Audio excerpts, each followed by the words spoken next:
This is FanStream Sports.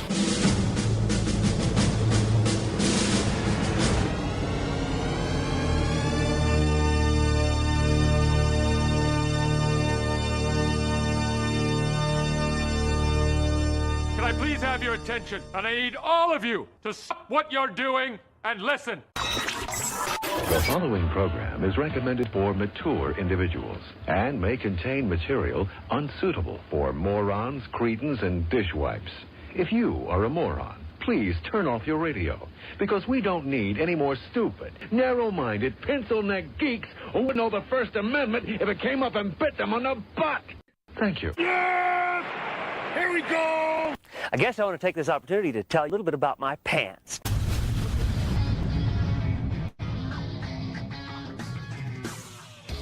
Oh, yeah. Welcome into the Colby Sapp IndyCarTim Show, that show that you tripped and made a big splash in the middle of. We would like to welcome you in as you listen to this thing live right now in your face and on your phones and probably on your computer screen or something along that lines. If you see a thumbs up button below the thing that you are watching, hit it and comment down below. If you're listening to that recorded podcast, we do have a number for you, the FanStream Sports text line. 214-937-0569 is what you do and how you communicate with the show. Everybody else, do what you do. Do it well and keep commenting down below. All right, Tim. What is it that our listeners do well, do you think, Colby? Like, they tune is that in. a thing? The people that listen tune in. All right. That's what they do well. That's why we love our listeners and our viewers. So hi, viewers, listeners. That's the thing that they do. The guy that punches the buttons is one IndyCar Tim. Hello, Tim. Welcome to your show, Colby. I'm just happy to be sitting left seat for you and try to get you through this thing and be the voice of reason on this show, as you sometimes have to be dragged out of the ditch. Oh, my God. Let's go ahead and let everybody know that maybe a first-time viewer to this mess, if it's ever at the point to where – and by the way, in every other show that I've ever been on in the history of my life, except for maybe one, and that was the Arnie Spanier show. That's so great. You and Slow Jeff. The only other time that I have ever been the voice of reason has been with this show. Which was a deviation from your last show. What's that? That's a deviation from your last show when you're on KNC Masterpiece. I was the monkey wrench. Yeah. I loved playing the monkey wrench. I loved just occasionally thumping somebody in the nutsack. The problem is we can't have two monkey wrenches on this show. Right, and you don't know how to play the non-monkey wrench. I don't know how to do it straight anymore, man. You just don't know. And so when I get into Monkey Wrenchville and you're in Monkey Wrenchville, we're just going to stay in the ditch the whole time and forget what the show's about. By the way, we do have a great show. We are going to be talking about the Cowboys draft and trade that's happened. We're going to kick around all the good things that are happening with your Dallas Cowboys. I have a mystery shotgun that's going to be very niche. All right, I will get into the Marvel show that's coming that I couldn't believe it ever gets a second chance, and it does. But then my yesterday with draft happiness happening, not all of those things, I was in my van driving around down by the river, and my phone lit up and said that there is a Warframe Devstream happening right now. Oh, no. So the developers are doing their dev stream, and I'm like, all right, cool. Thanks, Twitch. I'll tune in. And I did. And oh, my God, boy. The amount of excited happiness. My Warframe pants are nuts right now. They are. So I've got that to talk about. A little good, bad, and ugly, a little news and notes. So we've got all that ahead. But, Tim, you said you had something to start this puppy off with. Colby, we all have those moments in life where we've reached some sort of life milestone, right? Right. When you're younger, it's, of course, high school, you're getting your driver's license, high school graduation, maybe getting married, maybe having kids. When you get into the kids thing, them starting school, maybe the kids graduating school.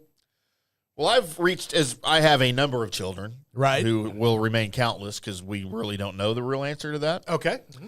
I've got my second to last, so my number 5 graduates this year, which is already hard on me because we'll have just one left in school.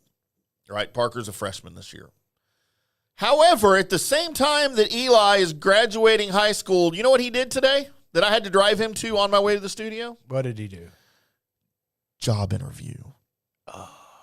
He's getting I now have one son that's unemployed because he's a student. Wow. As he went up to the Sonic that is owned there in Little Elm by my great friend Kelly Wooten. You guys check out all of Kelly's Sonics. He's got them all over the area up there in Aubrey and Dallas. But just his. Yeah, just go to his. Yeah. So Kelly has employed now. Eli will be the 4th child that Kelly has employed at one of his Sonics. And then Ryder, my 19-year-old, still works there. Mm-hmm. So he's training Eli. So we have that family dynamic going on. And Ryder's now been there 4 years. Wow. Started at almost 4. He started at 16. Did it while he was going to school and stuff, and was able to handle it and juggle it successfully and still finish school and all that good stuff. So we're hoping Eli can follow suit. And I've got concerns, man. And I had the same concerns about Ryder, though, to be honest, and it didn't faze him because Eli can't really do chores at home. I can't get him to do anything at home. It's always I will, and I think he has good intentions, like he wants to do it. Right. He's distracted by his video games, Colby. Just gets all involved, and I completely understand. And he tells me, I'll do it in a minute. I'll do it in a minute. And, of course, I'm not the hard-ass dad that you need to do it now. Like I probably should be. I am. Sometimes I do that because I get frustrated. But like last night, I told him, if you don't put because he wanted chili dogs. So I made chili, had the chili pot on the stove still that he didn't eat. I said, you need to put that in a container, rinse the pot out, soak it, whatever. You need to unload the dishwasher before. And I'm going to bed at like 10 o'clock, right? I'm done with draft day shit. I'm like exhausted. Mm-hmm. I said, if I wake up in the morning and that's not done, you're not going on your job interview. There will be no job. And all he wants to do is make money. Right. So he's money driven. Because you can buy more video games. It's all of the freaking add-ons or whatever. Dad, can I have $10 for the skin? Yep. I'm like, no, skin's free. I listen to him on 97.1 The Eagle all the time. Mm-hmm. Mm-hmm. By the way, I don't think Skin would think he was free. Well, to listen to. Yeah. They don't charge for that anymore. Not to acquire. I think it would take money to acquire. You don't think we could get Skin over here? Yeah. Talk some Mavs? I've seen visions of their contracts. Talk some local hip-hop artists and things. Some local jazz and whatever. Obscure music that no one else knows. Yeah. Effing hipster. We love you, Skin. So, incidentally, I wake up this morning, guess what's not done? Oh, the chili.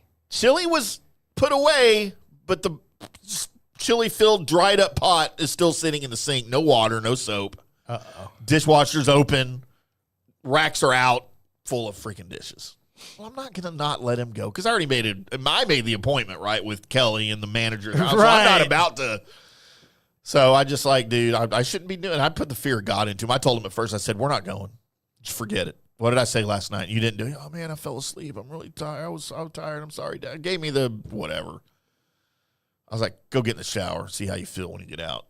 So we went and showered. Do I look okay? I'm like, yeah, of course we're going. Whatever. Get in the car. So we went. I dropped him off, and then I just left him there because it's within walking distance to the house. Right. Which is nice because none of my kids have driver's licenses. Well, I mean, the older ones do, but not the 19, 17. Obviously, my 15 Parker doesn't have it. So had to be somewhere to get a job that's within walking distance. It was that Walmart or H-E-B. And those are a stretch as far as walking. Those are farther. So anyway, whatever. He was in there. He was all excited. He called me as I'm here. You know, it lasted like 15 minutes because they already knew they were hiring because he's my kid, and that's what they do. They hire my kids.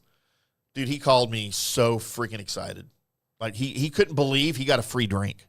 Oh, wow. Because when he was about to leave, Thomas, kudos to Thomas, shout out to you, man, who manages all my kids. He said, hey, do you want something to drink, for the walk home? And Eli was like, well, I don't really have any money. He's like, what do you want to drink? So Eli could not believe he got a free drink. He's like, Dad, am I going to get free drinks when I work there? I'm like, man, I don't know. That's up to them. Like, he doesn't even get free drinks at home. He has to buy his own. If he wants sodas, he's got to figure out a way to pay for his own sodas. Wow. And he always wants sodas. But I make him drink the zero stuff. And keep in mind, Eli is he's my second tallest kid. Zach's about 6'4". Eli is 6'3".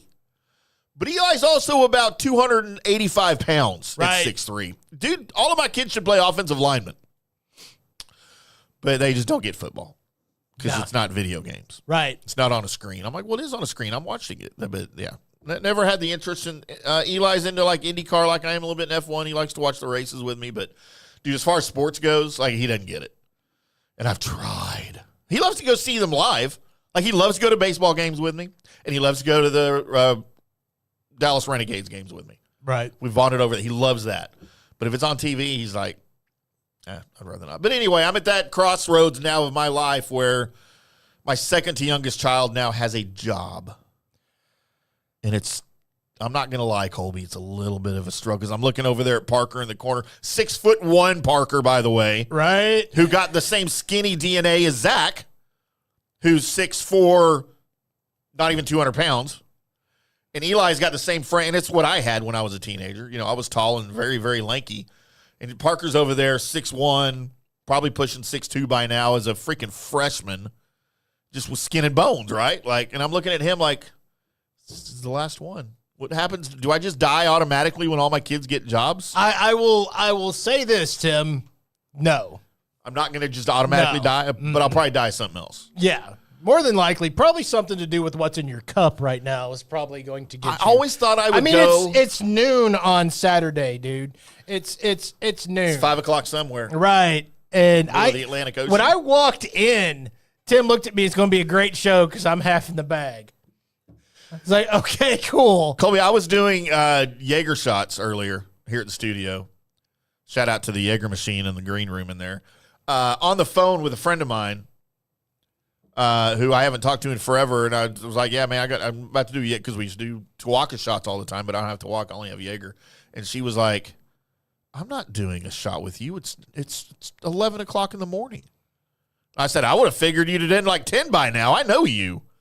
So I did a video of a couple of Jaeger shots with her on video chat. And am I old if I call it video chat? Don't the kids just call it FaceTime? Right. You know what? I don't know. I don't think that's the thing that qualifies you as old. I think the fact that you just went on your portion of the podcast and talked about your kid getting a job. God, I'm so old, Colby. Yeah. And you know what? Here's the other thing. I just be happy, everybody. Be happy on this thing that's happening right now. Be happy that he didn't pull out his wallet and start showing you photos. Or I don't have photos of me. I do have a wallet on my phone, though. I have a wallet phone, Colby. You know what? I haven't lost my wallet since I've done that. Or my phone. I usually don't lose my wallet. Except that time I left it on top of the car, I thought, remember, on the way to Walmart. I told that story on the air. But I didn't actually lose it. It was just in the garage. But see, the other part of this is turning 55, which I did a couple of weeks ago on Double nickels. April 7th. Mm-hmm. Because, you know, I have a lot. My parents were older, right? I've told that story. My mom was 40. My dad was 41 when I was born. My dad retired, was forced into early retirement. He worked for Otis Engineering, which was a subsidiary of Halliburton back in the day. He was forced into retirement in 1985 at the age of 55. Oh, wow. And I can remember his retirement, his party, all the gifts he got going in. And, you know, I was 14, 15. So, of course, I remember it. And I remember 55, like, God, you are so old. Like, oh, my God. Like, who lives to be 55? Like, to me, that's what I think of, like, as 100 now. Like, I'll be honest, like now 70, that ain't even old to me now. People in their 70s, that ain't even old. But at the time, and so I can remember, now I'm 55. Like, I'm as old as my dad was then. And I have memories of that. Mm-hmm. Thinking how freaking old he was. I did that with my old man. Rough, man. When I realized we were in the middle of his 45th birthday. Mm-hmm. And I'm like, I don't know, I was 8 or 9 or something. In the middle of his 45th birthday, I'm thinking, you know what? That's when you're old, is 45. And so on my 45th birthday, I was like, okay, well, crap, that's when you're old. Yeah, I don't. You know what? I think we should all do the Prince thing. Tim, What's the Prince thing? The Prince thing is he was asked in an interview how old he was. And he says, I don't count birthdays. How many birthdays have you had? And the guy the interviewer starts to answer, and Prince says, well, I can only think of one birthday that you've had, and that was the day that you were born. Yeah.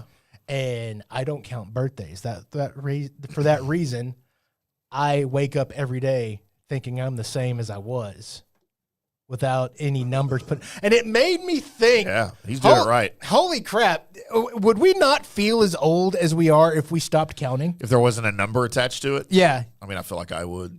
My body's broken down. I don't think I would. I don't think anything would ever catch up to you until it's finally like then you really feel old. Mainly because, all throughout life when something hurts, because okay, cool. Something hurts. Well, I'll just, not do that anymore.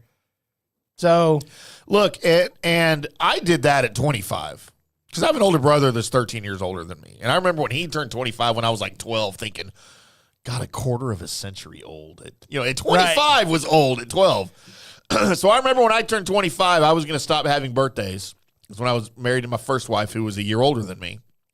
And I'm like, well, I'll never be as old as you. I said, because from this day forward, I no longer have birthdays. I'm celebrating anniversaries of my 25th birthday. And I did that all the way up until like 50.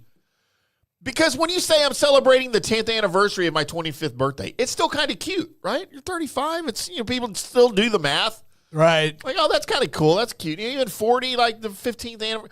When I got to like the 25th anniversary of my 25th birthday, it's no longer cute.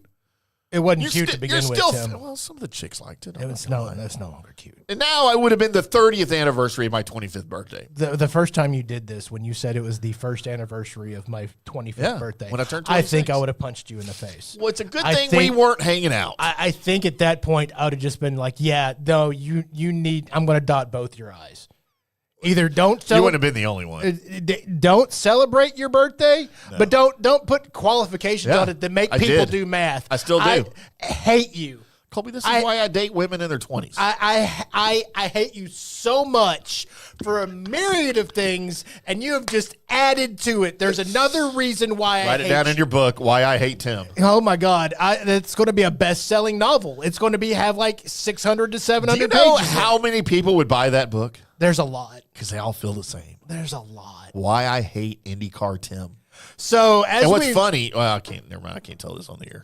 As we've dribbled down all of this time, it's now time for me to say to Tim, "Hey Tim, hey Colby, what day is it today, bud?" Oh man, I'm really glad that you asked. I am too. Because we haven't opened for this, and it's the wrong year. Don't come at me, you guys. I already know. No, it's a tradition around here. We had 2020 years or 2 years or something. It was great.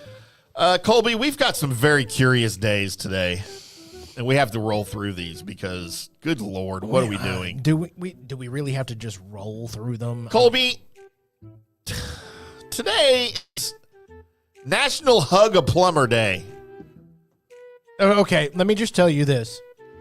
Most plumbers are not going to appreciate this day at all. Want to be touched, right? No. Are you supposed to give warning, or are you just supposed to do it? I mean, the only way that it's good Hug a Plumber Day, if you're the hot housewife, right? The lonely housewife. Yeah, that comes over and you already made sure to answer the door and the towel and all that. You're doing the total setup for porn situation with the plumber guy. Chickawana. That plumber's probably going to be okay with the hug, and then depending on their marital status, that'll be as far as it needs to go, or they're so unhappy with what's going on that they're just ready for any kind of action they can get. But if you're a dude, for the most part, don't go hug a plumber. You will probably get hit with a wrench. Yeah, I probably wouldn't approach a plumber unannounced. I mean, unless you're just smoking hot, wearing nothing, then they probably won't care. Right. Aim for the crack. Colby, it is National let's say, I already screwed that one up. National Drug Take Back Day. What?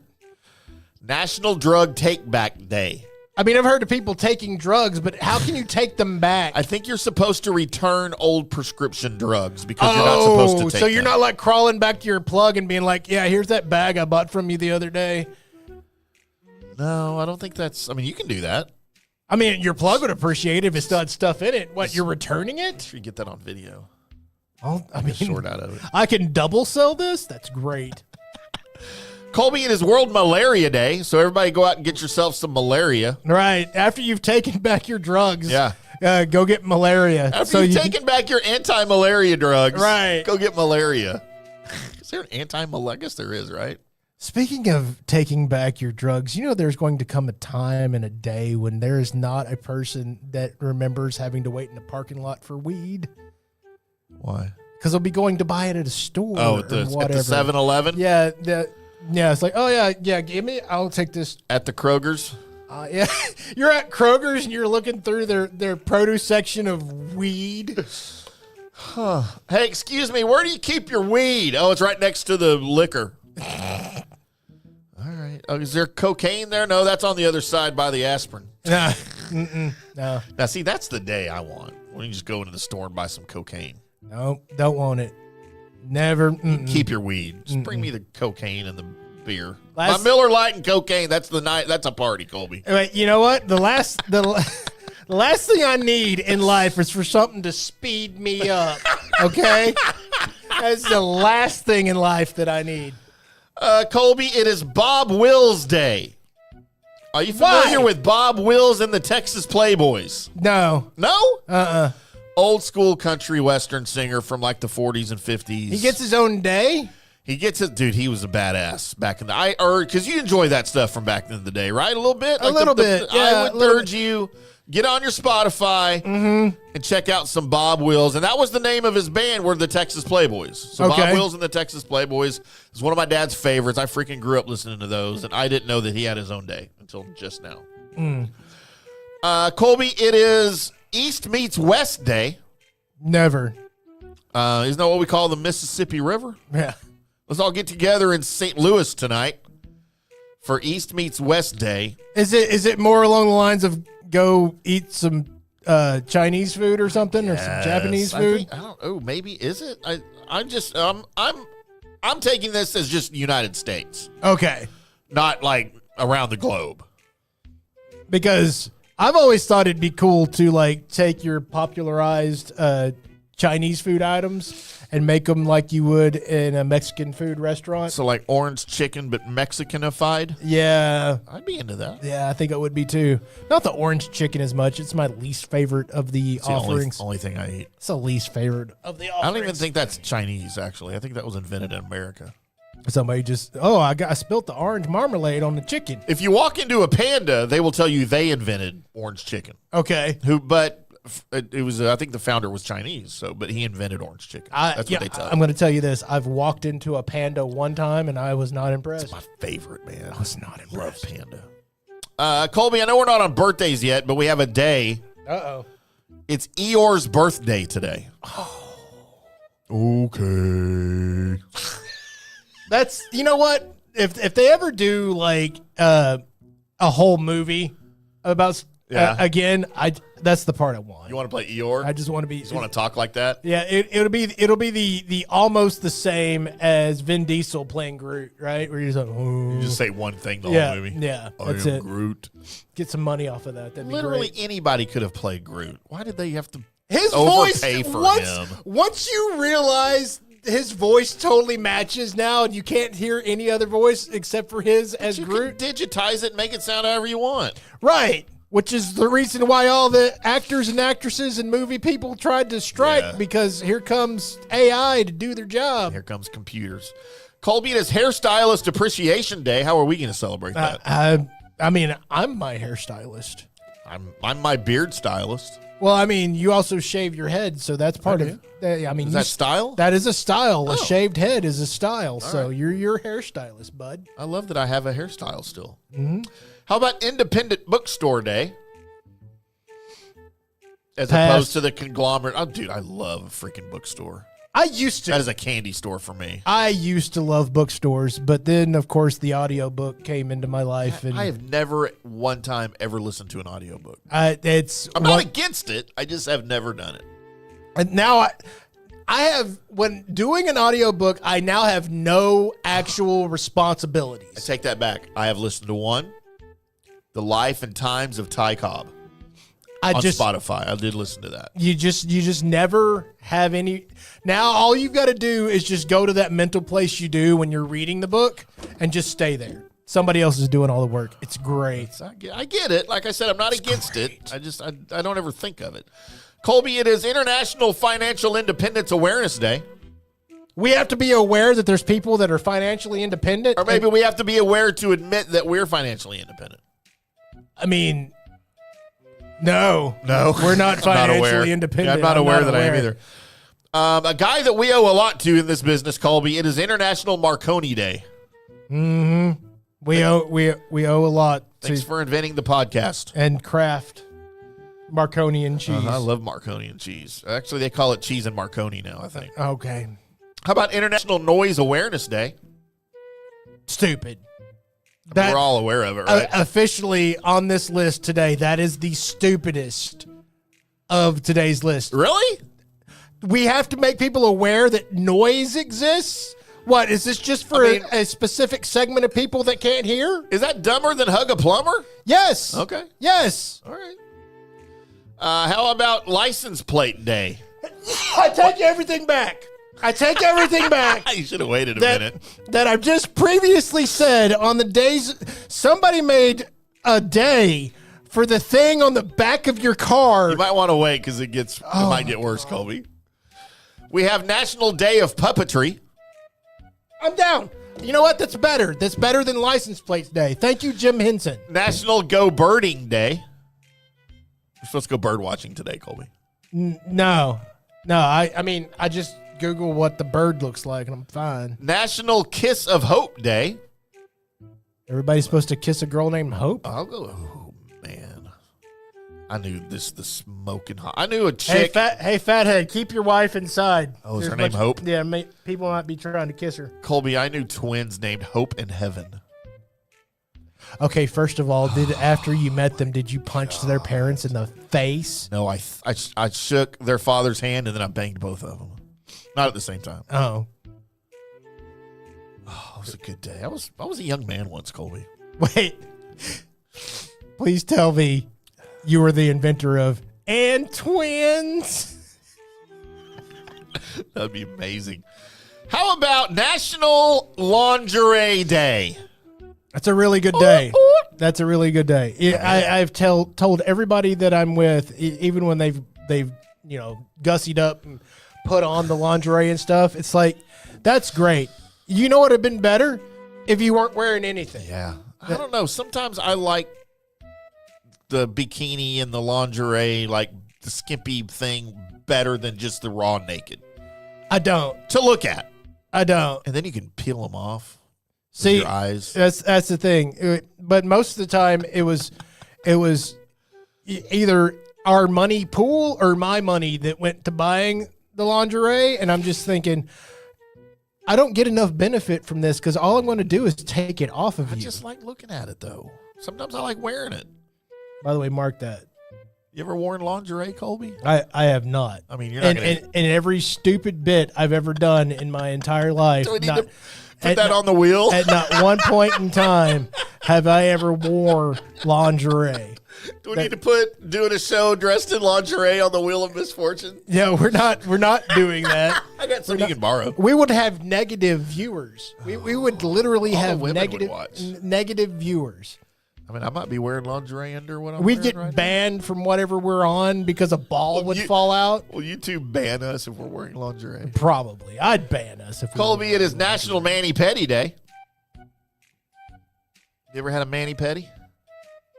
One time, I knew it. a lady tried to get me to go to get the pedicure thing. It's like, we're going together. And I got there, and the little Korean lady looked at my feet and just to pull out the angle grinder and just said, she literally looked at them and says, "Oh dear." With a pause after it, and I was like, cancel all my appointments. I was like, lady, I am a dude from East Texas that have spent most of my life running down dirt roads with no shoes on. This is just how my feet work. Colby, when I was in my 20s and had money, because I didn't have kids yet, and I only had one wife and one ex-wife, I would get a mani-pedi about every 3 months. I had a regular place. I had a regular girl, and it was amazing. Can't. I wish I could do that again. I just don't care anymore. I'm not ticklish in any way, shape or form, but it's my feet. I'm ticklish in all the right places. Those are my tools. They're not really need to be gussied. They don't need to be gussied? No, they don't need to be gussied. All right. No.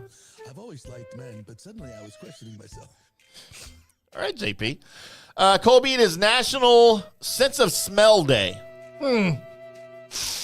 Yeah, I don't have that right now. Okay. So we've had National Noise Day and Smell Day. On the same day. They don't even get separate days. You know what? They should just went ahead and said, by the way, it's also National Taste Day and National Sight Day, and just bust them all out. How about just National Census Day? Not census. Yeah, census. because then everybody will just start counting people. Oh, people are stupid, Colby. Yeah, this is true. How about National Zucchini Bread Day? No. I don't need zucchini bread. I like regular bread. There's easier. If you're trying to make a healthier version of bread, then just make the chicken bread. Like banana. Oh, okay. Stop it. What? Chicken bread's awesome. Get the fuck out. No, stop it. That is not a thing. That is a thing. Why would you make bread out of chicken when you can make bread out of bread? Because you're trying to watch your calories and what get does more that protein. have to do? Bread's not fattening. It is. It's literally made out of elemental earth things. Bread is not great for yourself. I dispute that. It's not. As much as I like banana bread. Banana bread's good. I think that's the only kind of bread I've ever had. That's not real bread. But banana bread at work, yo. Colby is finally. God, we still have so many. Just do finally. We're 30 minutes in. We need to It get is Cowboy World talk. Penguin Day, Colby. Is Morgan Freeman going to be telling me about these penguins? Because if not, I'm not interested. So all I can think of when I hear penguins is Benedict Cumberbatch. Oh, with him trying to say the word penguin? Because he can't say the word penguins. Yes. Have you seen that? Yes, I have. And you know what? I would if somebody wouldn't have pointed it out, I wouldn't have heard it. But now it is all I freaking hear that he can't. And he did a penguin documentary. He did. And he can't say penguin. It's amazing. He was saying pinwing or something. Right. And you know what? If nobody had pointed it out, everybody just thought, well, that's Benedict's way of saying penguin. And nobody would have cared. Nobody would have cared. That's all I care about, Colby. Nobody would have cared. By the way, there's a lot of you guys watching right now. Somebody hit the damn like button. Crap. What is wrong with you? I'll go hit it, Colby. All right. Thank you. Oh, somebody hit it. Yeah. Who is that hit our like button over there? Oh, it was me. Congratulations to me. I like our show, Colby. We did good. So now it's time for us to separate from whatever the hell that was into the Colby Sapp IndyCarTim Sports Report. Hey, somebody has run out on the field. Some goofball in a hat and a red shirt. Now he takes off the shirt. He's running down the middle by the 50. He's at the 30. He's bare-chested and banging his chest. Now he runs the opposite way. He runs at the 50. He runs at the 40. The guy is drunk, but there he goes. The 20. They're chasing him. They're not going to get him. Waving his arms. Bare-chested. Somebody stop that man. Here comes the blue coat. Oh, Kevin. they got him. Here They're comes coming the blue from the coats. left. Oh, and they tackle him at the 40-yard line. That was the most exciting thing to happen tonight. It is the most exciting thing to happen tonight, Colby. I love that Kevin got so excited for that. Kevin Harlan's had some just amazing moments on the year. That, the Black Cat in the Cowboys game. Right. Cowboys-Giants game. And you know what? That was one of the great things that the pandemic brought us in 2020 is you had guys like Kevin Harlan and Joe Buck, who obviously were out of work, doing play-by-play for normal, everyday household activities on social media, and it was freaking awesome. It's amazing. I remember one time Joe Buck posted a video on whatever it was. Was it him and Fernando Tatis? It was not him and Fernando Tatis. Okay. Fernando's Tatises. Of like his wife flipping pancakes. And it was the greatest call I've ever heard in my life. Of her just flipping pancakes. I'm here for it, man. Maybe we should have another pandemic to remind us where we come from, Colby. It'll happen the next time the other side's in charge. Jesus. Colby, it is. You deserve a rim job for that. I just made half the people mad watching us. You did. Which you rarely do. That's usually me. Yeah. Making everybody mad. The thing is that I don't have an actual political side. You don't. So you just know what's what. Just there you go. Colby, we are right in the middle of the what's called, I don't know if you've heard of it or not, but it is the NFL draft. I've heard of this thing. It's where the NFL teams get together at a location together, and they pick players out of college. Yes, out of a hat, right? They just draw out of a hat. Out of a hat. The Dallas here for it, Cowboys did some stuff, and Dude. I am, first of all, truly excited about what happened in the first round. I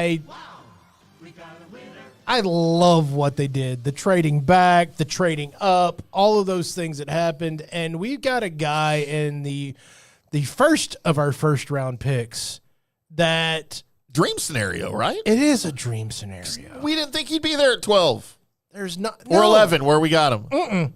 No, there is no way, but there was so much that was going on ahead of us.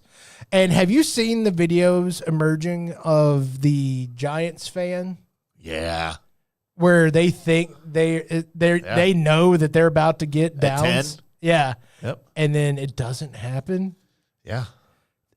Did you see the video of Malik Neighbors, Giants wide receiver, reacting to the pick that the Cowboys at 11 got him?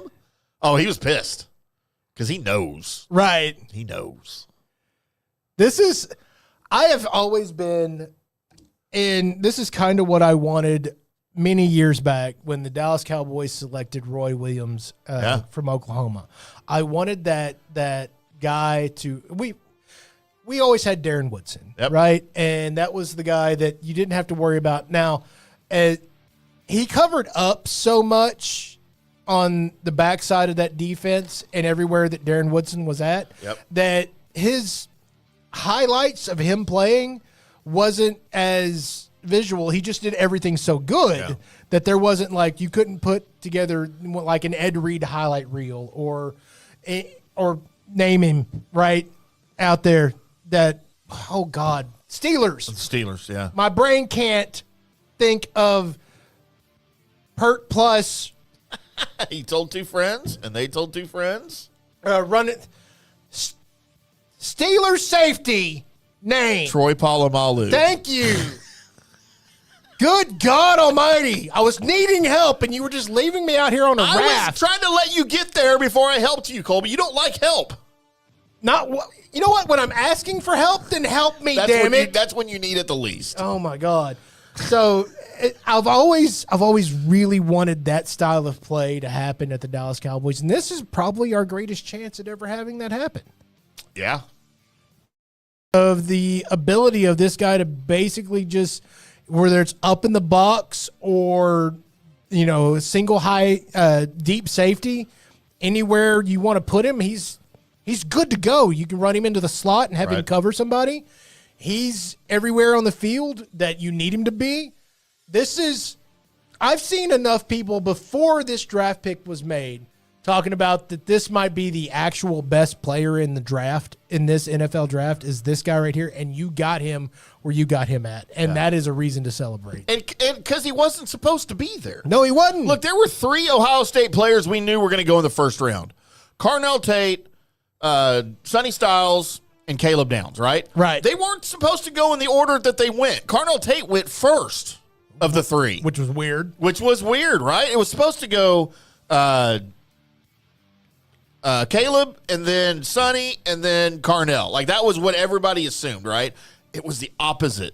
So, but here's the thing, man. As I talked about ad nauseum on the Dallas Cowboys Daily Blitz for 2 weeks leading up to this thing. I said, look, guys, if there is a run on offensive players in the first round ahead of the Cowboys, there is a real good chance that he could fall. Like either him or Sonny Styles could. I would have been happy with either one at 12. Right. And that is exactly what happened because you had obviously Mendoza, offense go number 1, Jeremiah Love go 3 to the Cardinals, and then the freaking Titans take Carnell Tate at 4.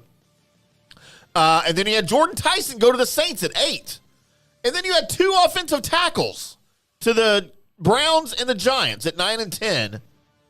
And then the Cowboys traded up one spot from 10 to 11 for 2 fifth-round picks to make sure that you get – because here's – look, at first when this happened, I was like, well, why did they just trade up one pick? Did they think Miami was going to take? Because Miami wasn't going to take them. But within everything that I saw was that Miami's phone was ringing off the hook at 11 because everybody wanted to move up to get Caleb Downs. Right. And the Cowboys were like, this is us. And they made the best offer. And they ended up moving up to get him. And well, because they only put him down one spot. One spot. Right. And that was a steal, man. An absolute steal. And then the Dolphins go and get Caden Proctor, the Alabama offensive tackle, which they need desperately.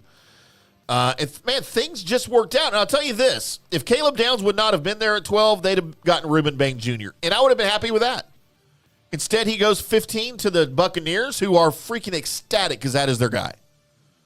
That is their guy. And we've talked about that over on FanStream Sports Tampa Bay on the J.P. Peterson Show, just how exciting that was for them the last couple of days.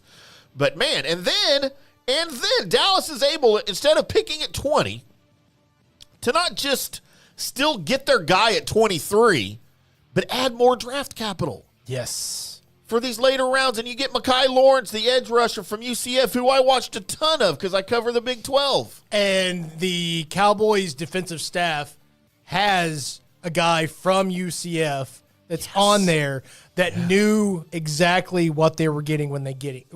If this turns out to be, what we hope it will be, is all the talent's there and you're able to form that talent into something that's real. This could be 1 and 2, like 2 really good stars on your team happening right now. Man, and this, like you said, this draft so far has excited me, and we are right in the middle. And then, of course, they make the trade because you still need a linebacker. And, again, I've been touting this. If you guys aren't listening to the Dallas Cowboys Daily Blitz every morning, 7 a.m. live or wherever you get your podcast later the same day, I've been touting this.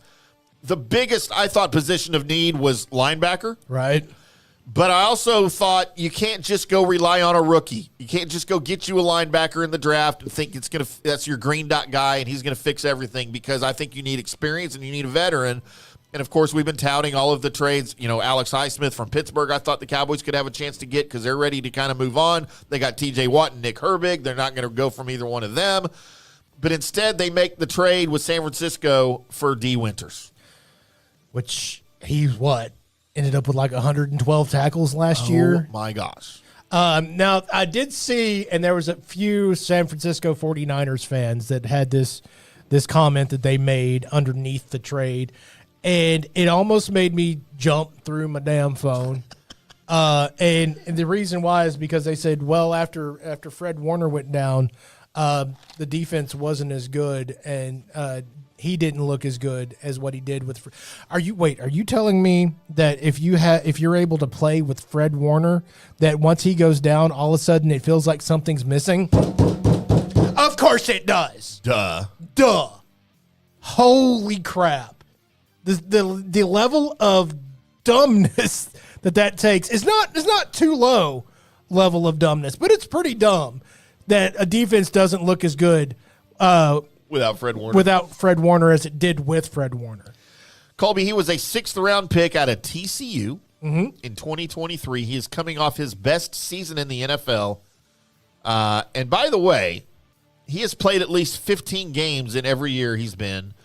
Combined 101 tackles, 8 tackles for loss, 3 quarterback hits. The dude's young. The dude's smart. The dude's fast. There's a few people complaining about his size. He's only 5'11". Right. But he's 227, and have you seen him hit? Just all he freaking does is hit. Hey, we need people that can get low and bring people down. Well, guess what? If you're already 5'11", you can get low. You're already there. 25 years old, Colby. He's the same age as some draft picks this year. He's the same age you thought was old when you were 15. God, he's so old. Yeah. 25 is so. Does he have a cane? Yes. Does he play with a walker out there? Yeah, he beats Walker, people Texas with it. Ranger. So yeah, man, the Cowboys made all of the moves in day one, and I'm here for it. And then, Colby, we get into day two. The Cowboys have a couple of picks today, as we're looking. I believe we might have a Cowboys pick coming up here in the fourth round. But here in the third round, Dallas with number, because this was today and I've been prepping all day. Oh, I'm sorry. No, this was still yesterday. Jyshawn Barham, the Michigan edge rusher. And look, I'm not big on Michigan linemen, obviously, because of Mozzie Smith. And he's ruined that for me. Right. I don't hate this pick at 92. Obviously, and look, here's the deal. If it's a guy I'm not too familiar with, which is Barham, keep in mind who's running this defensive draft. Christian Parker. It is. If he thinks this is his guy who can play in his scheme, then you know what? That's Who his guy. am I to complain about it? Until we see what happens. Don't start your yapper yet. Yeah, no, I'm here for it.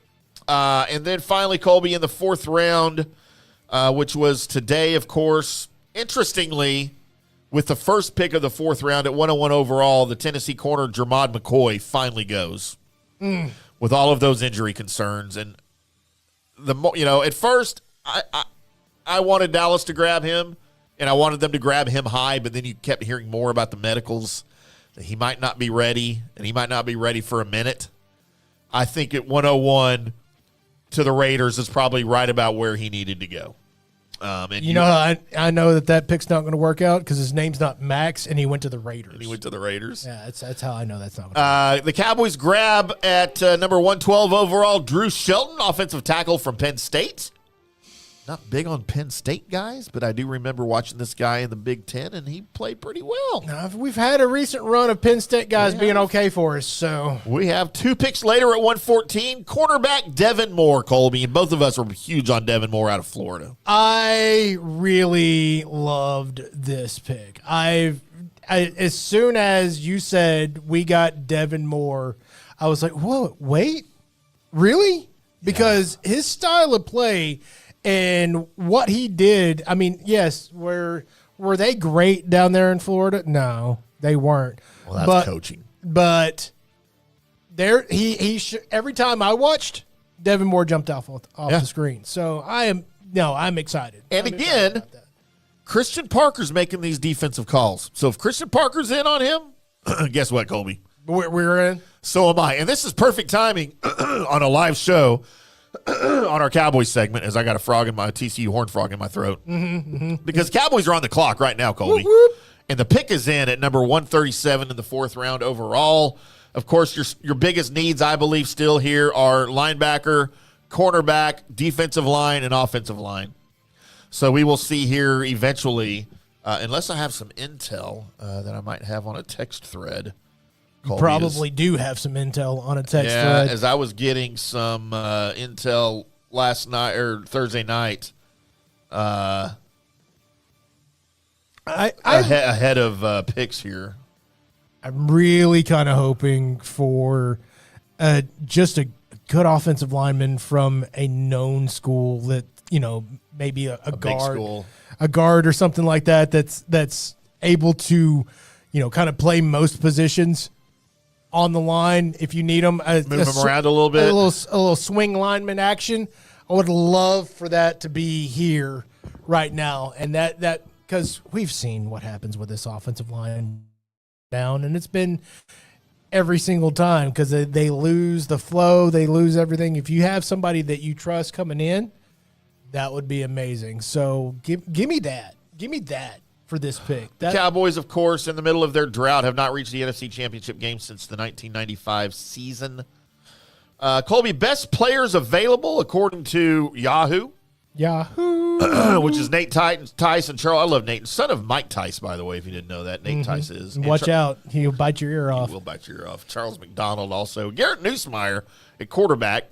Your first available, best available still. Keith Abney, Arizona State cornerback. Colby, how about Zane Durant, your Penn State defensive tackle, is your best available defensive tackle, according to them. Or Sam Hecht, center from Kansas State. Dude, I would like either one of those. That's where no. If we're taking just out of those, no. Give me the guy with the last name Hecht. Hecht, Hecht.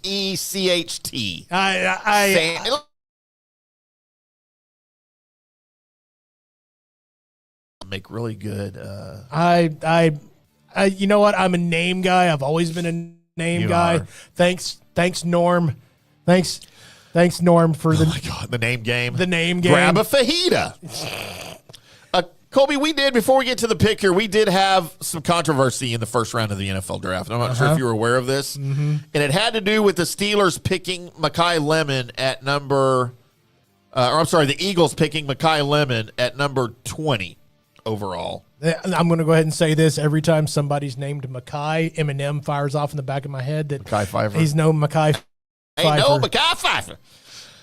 And this is interesting because the report is, good God, what is wrong with my voice, man? Maybe it's not enough vodka. You're right. I think maybe I don't have enough vodka. I don't think that's been the answer to anything ever. I'll fix that during the break here in a minute. It's not enough vodka. So Colby, at number 20, the Philadelphia Eagles selected Mekhi Lemon, the wide receiver, obviously. However, the interesting part of this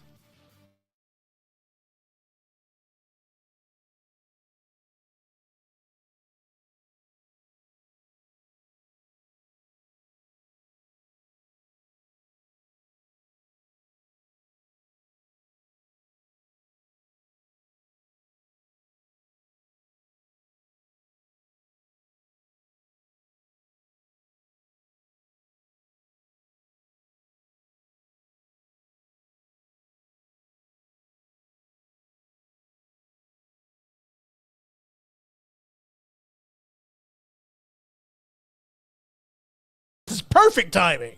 This is perfect timing. As I think we might be back. Oh, we had some comments that I completely missed here, too. The Cowboys pick is in. Colby, it's not one of the guys we talked about. No, it's a left tackle. But it is. Or is it a left tackle? Or is his name LT? Never mind, his name's LT. His name's LT. Okay. He's an edge. He's an edge. He's left tackle Overton. What if that was his name? He played edge. His name is left tackle Overton, and he plays edge. His dad's probably pissed right now somewhere. You know what? An edge from Alabama. I'm not mad at that either. Well, I'm not mad at that either. As long as his name's not Chris Braswell, and he got drafted in the second round by the Bucs in 2023, then I'm in. Because he's been a miserable failure. Well, the fact that he was already drafted means that I don't think it's. You don't think they can take him again? Good. Nobody would want to anyway.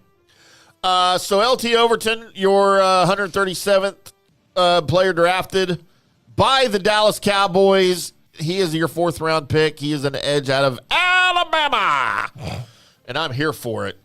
I think we're back on the air, Colby. Special thanks to Justin Garcia, who threw it up in the chat here just a minute ago. F for LT Overton. Yeah. All right. You can have your thing. Oh, look, we're back. Colby, but we did have some controversy, as I mentioned. I have the audio here that we need to listen to. Okay. As I attempt to get to where I needed to be before our internet fritzed out on us. I think we're all back up and running. We still have our 70,000 people watching. We're good here. Because before the Eagles drafted Mekhi Lemon, guess who was on the phone with him saying they were going to draft him because they thought they had moved up into the number 20 spot? The Pittsburgh Steelers? The Pittsburgh Squealers. However, Mekhi Lemon is on the phone with Pittsburgh, and his agent comes running in. Who's on the phone with you right now? Hang up. Philly's calling you right now. They moved up to 20. They're taking you. So he hung up on the Steelers to go to take the call that the Eagles. So this isn't the actual audio of this.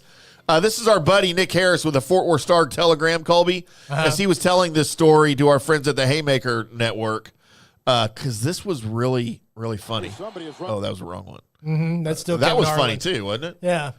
Now I got to find it because I thought that's where it was. Oh, dear God. Oh, wait, it's on page 1. I did this on purpose. Pittsburgh is pissed about this. They feel like Dallas duped them.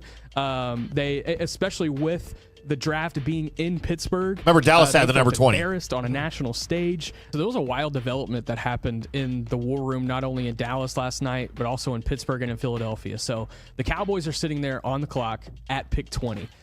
They were planning on taking Malachi Lawrence right there, but they did, entering that pick, they wanted to trade back. They had been tipped off somehow that Mekhi Lemon was going to be the pick for the Pittsburgh Steelers, the USC wide receiver. There's a lot of connections with that new Pittsburgh staff. Remember, Mike McCarthy is the new head coach there. He hired a lot of, assistant coaches and executives and scouts and people behind the scenes that were in Dallas just a couple of years ago. So it could have been as simple as someone in the Dallas war room just shooting a text to somebody in the Pittsburgh war room, being like, hey, who are y'all taking here? And them thinking, oh, the Cowboys are taking defense. This is just two guys, two girls talking right here. It's like, oh, we're taking Mekhi Lemon, And the Cowboys call Philadelphia. They're like, hey, the Steelers are going to take Mekhi Lemon. We know you want a receiver. Come up here, do this deal with us, and give us 2 fourth-round picks. And they did the deal. And Pittsburgh is pissed. Wow. Multiple sources have told me this morning. Damn. I love that. Yeah. I love the Cowboys being petty and it worked out great for them. This isn't a Boy Scout troop, man. We're trying to win a championship. Yeah. Who cares if the Steelers are pissed off? There's clips out there of Mekhi Lemon being on the phone with the Pittsburgh Steelers and then him being like, hey, why is Philadelphia calling? And his agent's running in the room. Philly just traded for you. It's going to be Philly. And he has to hang up on the Steelers and answer the Eagles phone call and take that, and he's drafted at the 20th overall. How great is that story? I mean, that's great. Okay, now if this is just to get back at McCarthy, if this is just just because there's bad blood there between the Joneses and McCarthy, and this was all I like it even more. This is all cooked up, then that's crazy. It's crazy on multiple fronts because A, you wanted to do this so badly that you traded with people inside your division and gave them what they wanted. Your arch rival, Philadelphia Eagles. You did that just to get and gouge one in to the happy Mike McCarthy. I'm here for it, man. How much? If this is the case, then truly, how much of a jackass is Mike McCarthy? Or Jerry Jones? Well, we already know that. We already know that part. I think it's great. I freaking love this. We had another story. So you remember last year, the prank phone call to Shadur Sanders? Yeah. I forget who he was claiming to be with, but then he was going like top 5, right? Like he was thought, and it was a prank call, and it ended up being a coach's son that got access to the number because those were NFL issued phones, right? So he found his dad's list in his office of the phone numbers. So we had Kenyon Sadiq, the tight end from Oregon, who went 16th overall to the Jets. And we don't have the audio of it. I don't think it's been released. He didn't think it was a real call when they called him, hey, we're taking you at 16. He thought he was being pranked. Oh, dear. And apparently he gave whoever the GM is up there, whoever called him, he put him through a series of tests to make sure it was a real phone call before he believed it was really the Jets calling to take him at 16. Talking about first impressions gone awry. Man. Dude. But I kind of get, like, he wasn't supposed to go that high. I get it, but too. It is the Jets, though. You do, yeah, the Jets are going to do dumb things. If it's, you know what, if I'm not supposed to go that high, but Cleveland or the Jets or who's another horribly managed team, the Raiders. I said Cleveland. Oh, you just say, oh, yeah. Yeah. So, or the Giants now. Cowboys. Because the Giants are, dear sweet God, really bad at whatever they're doing. Oh, see, I disagree. With their draft? Yes. Oh, I think the Giants are doing fine. I have faith in Harbaugh. The guy that they picked that wasn't Caleb Downs, by the way, the guy that they picked, doesn't he have like an existing spinal cord injury? Who are you talking about? In the first round? In the first round. The guy. The offensive tackle? Yes. Malagoa? Yes. Didn't he have like a herniated disc like right then and there? Colby, we can fix that. It's not a big deal. I don't. Like, are you saying he got a herniated disc on the stage? Yes. Yeah. Got a herniated disc on the stage. Imagine if a guy like falls on the stage walking to the commissioner. And he tears an ACL. This isn't the only draft craziness that's happened. They're interviewing Sean McVay right now. Dude. He wasn't happy. He wasn't happy at the NFL draft as somebody else picked for him and got him a quarterback he didn't want. That he did not want, and you can totally tell. Hey, Detroit Lions, when you get done with Jared Goff, the Rams are going to have another young quarterback that's going to be McVay taught that'll be ready to go here in a couple of years. Good Lord. Just saying. Here for it, Colby. Just saying. So there you go. There's your NFL draft talk, right? Do you want to, we're a little behind schedule. Do you want to do a break since we're at the top of the hour, come back, do GBU, Mr. Shotgun back-to-back, and then we'll get into news and notes? We can do all that. How's In fact, what we might do is go ahead and give you your mystery shotgun before GBU and then roll it like that. Hey, it's your show. You can do whatever you want, man. So coming up next, we're doing a little mystery shotgun with a little bit of Marvel MCU news for you. And also, if you're a video gamer, got some interesting stuff there as well. Then Here for it. Good, Bad, and Ugly, and news and notes. That's all coming up on the Colby Sapp IndyCarTim Show. Hi, golfers. IndyCarTim here. I want to talk to you a little bit about Golf Central Magazine. It's not just a golf magazine. It's the magazine for everything. Turf, travel, philanthropy, and lifestyle. Head over to golfcentralmag.com and check out the latest issue. Some of the regular features in Golf Central Magazine: the Golf Bachelorette of the Month, the Golf Bachelor of the Month, the Golf Cart Girl of the Month, Golf History, Grip It and Sip It. So head over to golfcentralmag.com. It's free. It's the magazine for everything: turf, travel, philanthropy, and lifestyle. Golf Central Magazine at golfcentralmag.com. We'll see you there. Hey folks, let me tell you about Bay Area Modern Medical Center, a very different kind of approach to primary care. Personalized preventative medicine, not a one-pill-fits-all mentality. Christopher Lugo and his experienced medical staff are proactive in looking at issues before they become a problem, encouraging a healthy lifestyle with proper diet, supplements, and exercise to optimize your active lifestyle. Rather than the impersonal, rushed approach, you will be the only patient and will have our full attention. That's new. Getting old is inevitable, but feeling and looking old is avoidable. Bay Area Modern Medical Centers are experts in anti-aging regenerative medicine that optimizes your body's performance in many areas. So call for an appointment to get started on a journey back to full health and a happy life with a new, modern way of healthcare. Call 844-977-3477 or go to BAMMC.com. That's 844-977-3477 or BAMMC.com. Today's show is brought to you by Tomstown, a premier craft distillery based in Kansas City, Missouri. Discover their award-winning lineup, including double oaked bourbon, botanical gin, and double grain vodka. Named the best craft vodka by the readers of USA Today. Available for online delivery in 40 states. Visit toms-town.com or their Kansas City distillery to explore more. Elevate your game with Tomstown, where history meets innovation. Please enjoy responsibly. Hello, folks. Let's talk a little bit about turf life. What is turf life? It's pretty much if your life involves turf in any way, shape, or form, you live the turf life. Go ahead and brand yourself with the turf life. Maybe a back window decal, maybe a hat. You know where you can get those kinds of things? To showcase that your life revolves around sports and or anything that involves sports. If it's a sports business or sports education or just your enjoyment of the outdoors, head over to turflifeclub.com. Become a turf head. Join the club today. You can do that by going to that said website that I just told you to go to. You can snag your window decal like I was talking about or any of your other turf life accessories. Show everybody that you live the turf life, and we'll see you there over there at that turflifeclub.com. Although it may seem tempting to go without health care insurance, the financial risk far outweighs the gain you may experience. For example, did you know if you simply broke your leg, it could cost you nearly $7,500? Put on top of that a hospital stay, you could be looking at $10,000 to $15,000. Ensuring that you don't go uncovered is so important, as according to CNBC, high medical bills are the highest contributing factor to why Americans end up taking money out of their retirement savings or worse, find themselves filing bankruptcy. So go to don'tgouncovered.com or call 800-669 1505. Now, depending on your income, you can get plans for zero premium. Our experts will guide you through the process effortlessly. They will shop many plans and find the one that's right for you. I called and I have full health coverage through Florida Blue for zero monthly premium. It's a free call, so why go uncovered? It's a huge risk. Go to don'tgouncovered.com or call 800-669-1505. That's 800-669-1505.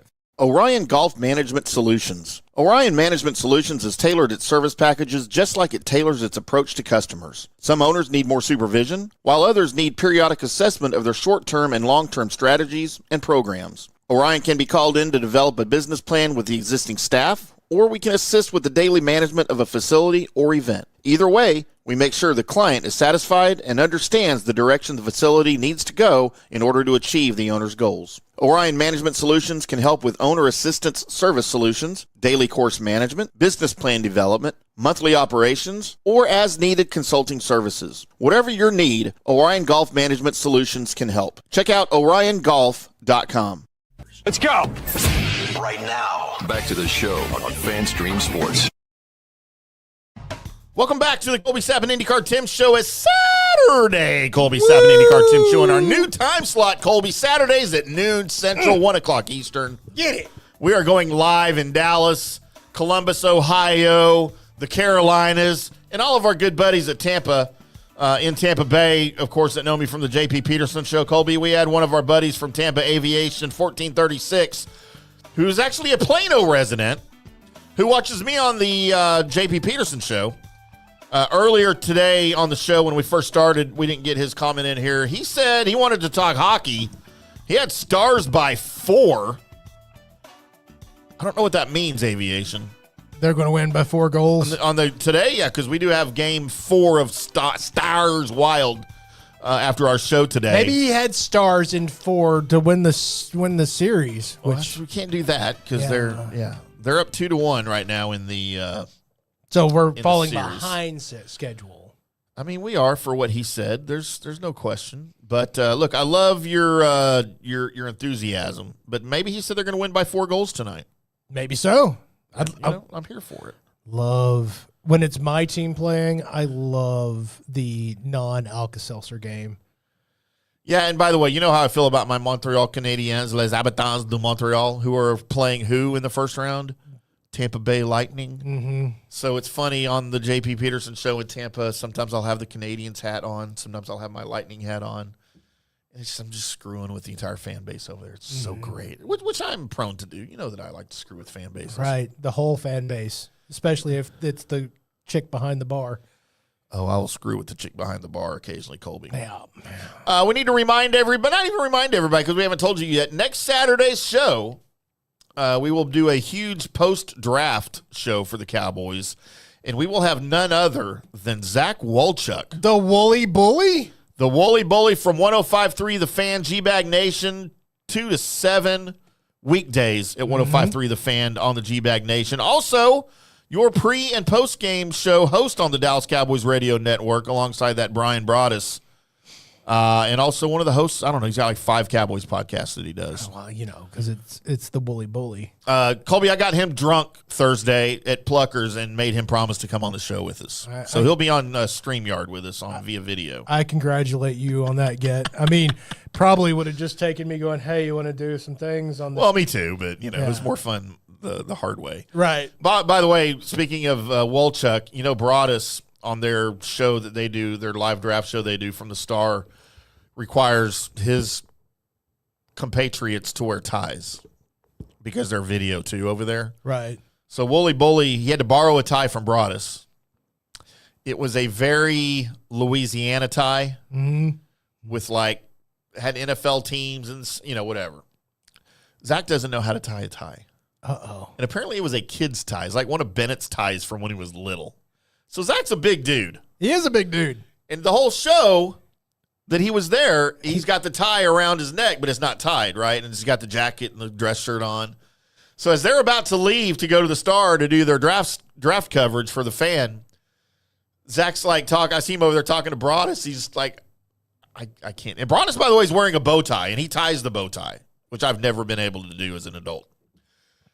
So I have a photo. I'm going to show it next week when he comes on, of Broadus tying Zach's tie for him, like he's a little boy, and Broadus is having to tie his tie. The chin up and make sure not to. Yeah. But the funny part was not caught on film, as it took 4 people to tie that tie for Zach.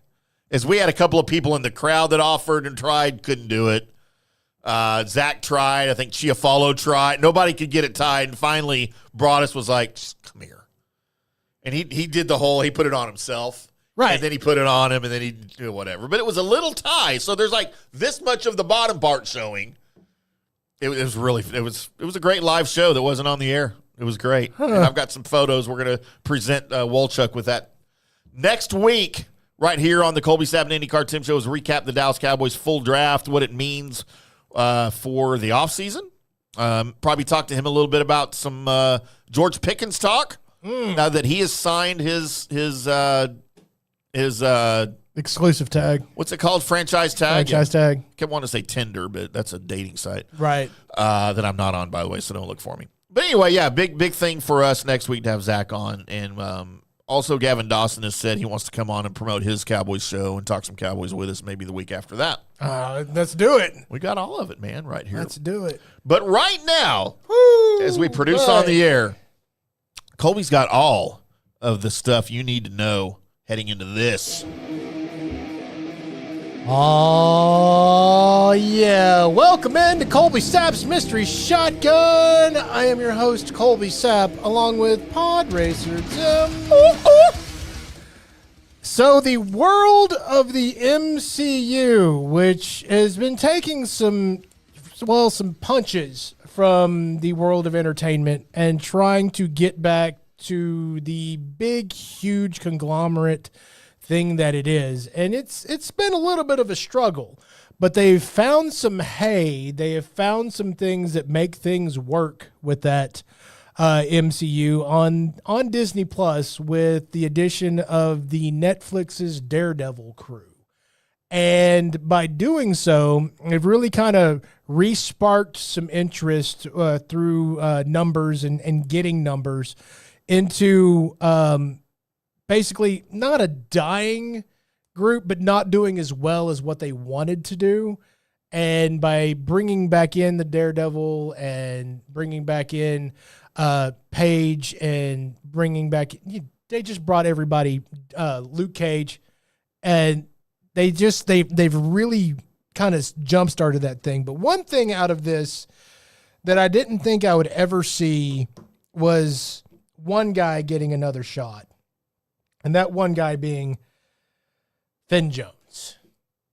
Finn Jones's Iron Fist, the season 1 wasn't great. Season 2 was appreciably better, but it wasn't something that, anybody thought should keep going at all.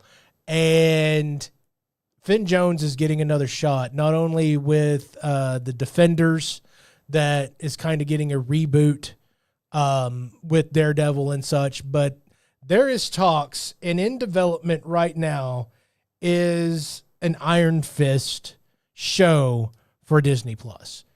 And I never thought, out of all the actors that I thought did not need to be replaced, he was the least on that.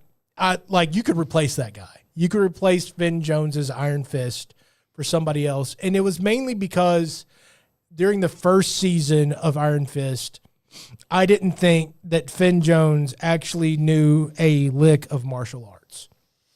And his character... Now, you had this issue with someone else. Was it Luke Cage? No. It was the same character. Oh, okay. All right. That we talked about last week. Yeah, we talked about it last week. What I didn't know at that point, I knew they were bringing him back for the Defender series. Right. But I didn't know that they were in development a new Iron Fist show based solely on his Iron Fist. I thought maybe the Defenders would end up having the Iron Fist mantle being handed over so that they could start somebody else and keep kind of the woven timeline that they had, that's politely nodding back to the Netflix run and just continuing it. and counting Finn Jones as Iron Fist in that run, and then switching the mantle over to somebody else to continue being Iron Fist would have been the way I probably would have done it. That's not the way they're doing it. They are Finn Jones will be Iron Fist for this foreseeable future unless somebody changes their mind, which is just weird. Mm-hmm. I would have went somewhere other direction, but that's your MCU news. And now I'm going to close the niche of this segment to even farther as Colby had a great day yesterday. Uh-oh. Colby had a great day yesterday. Did you find your motorcycle? Didn't find my motorcycle. That would have made the day even better. Sorry to bring that up. To find the person that stole my motorcycle, to find them upon my motorcycle, and then to remove them viciously from my motorcycle and then claiming it back would have been it would have been gone from great day to gone to this is the best day probably of my life, except for counting like my kids being born. I just struck a little nerve there. Sorry. So I'm driving around in my van, and I'm already like sports hyped because the Dallas Cowboys are doing stuff un-Dallas Cowboys like. They're doing great things in player acquisition. They're doing great things, which that threw me off. So I'm already sports happy. And for those that don't know, the main video game that I play in life is Warframe. And I love this game to the point that I now don't count myself as a video gamer. Oh. I'm a 10-0. I'm a Warframer. You're a Warframer. That's it. So we're never playing GTA together again. Not at this rate, no. Damn it. Not at this rate. Okay. Like, I am so far into the rabbit hole that GTA 6 could come out tomorrow, and I might just get it later. So, you know what's funny is I asked my kids the other day about Warframe. Uh-huh. They're all big gamers, right? And I said, you guys ever heard of Warframe? And both Eli and Ryder both like, oh, my God, yes. Why? Why are you asking? I'm like, well, because that's all Colby does anymore. It's all he talks about. Like, he's never on GTA anymore. All he does is Warframe. And they're like, he must have all of the time in the world because that game takes so much time to build stuff and your character get it built up and to do anything. It's all time, Dad. Like time. That's it. Like 24/7, you need to play that game to get where you want to be. And I was like, yeah, that sounds like Colby. They don't, and that's why they don't play it. Well, okay. There's no instant gratification for it. There's no, let's see. It's not as bad as what they describe it. Yes, Okay. Yes, when you go acquire the parts for particular Warframes, they will take 12 hours to build. Lord, doesn't sound fun. But that's the thing is, that's for 12 hours down the road, right? You don't have to be on the game for 12 hours in a row for it to build. It takes it. So it takes the game, not while you're on it, but just it takes the game that long, like real-time stuff. Right. And then once you get all the pieces together, then you go to put your Warframe together, and it's 3 days later. Sounds exhausting. But you don't worry about it, right? But you like that payoff. Like you obviously you're into that. So I don't know if I could do that. And it's not instant gratification. It is a grind. But my main thing that I love is that the guys and gals over at DE, which is Digital Extremes, which is the people that make the game, really, really, really love the people that play their game like a lot. I have never experienced this to the point that we just had like an update that gave us another Warframe, that gave us more stuff to do. And then I see, again, the reason why my day was so great yesterday was that I'm sitting in my van and Twitch notifies me that the Warframe developers are live on Twitch right now. Oh. I'm like, okay, cool. Well, let me check out what they got to say. And what they have to say was there's like 5 or 6 more weapons coming to the game that are the super form, the Incarnon weapons, which is exciting. And then they also had a trailer for an upcoming storyline that, by the way, it was all death metal. It was all amazing. And it included 2 frames, one of them being one of my favorite frames. And one of my favorite frames being Garuda is getting a proto frame. You don't know what a proto frame is?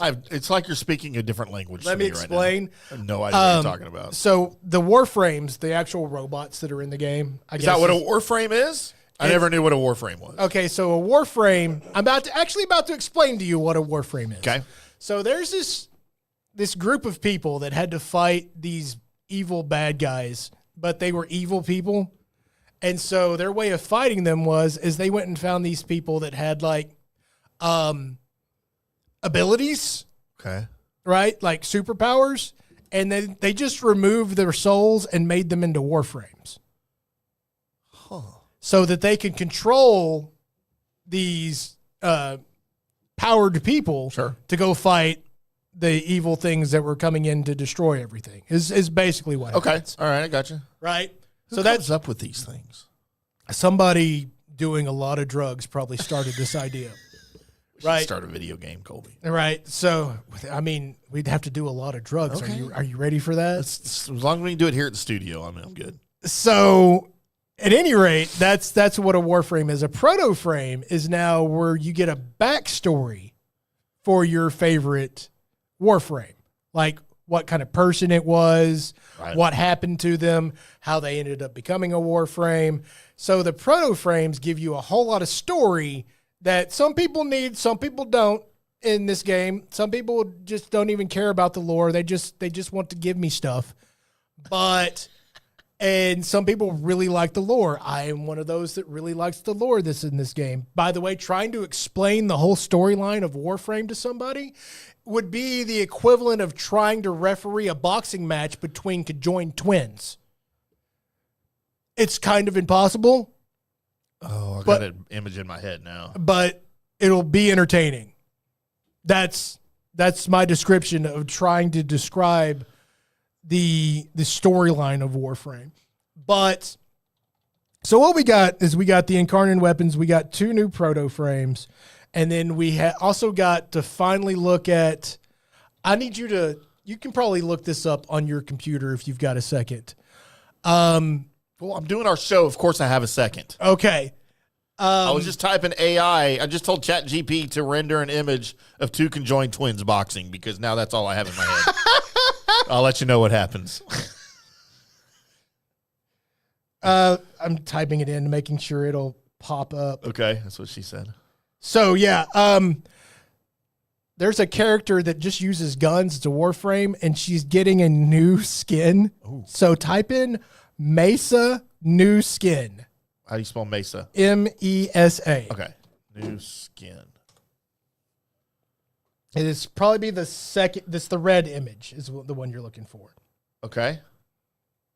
Throw that up there on the screen here. The heirloom skin.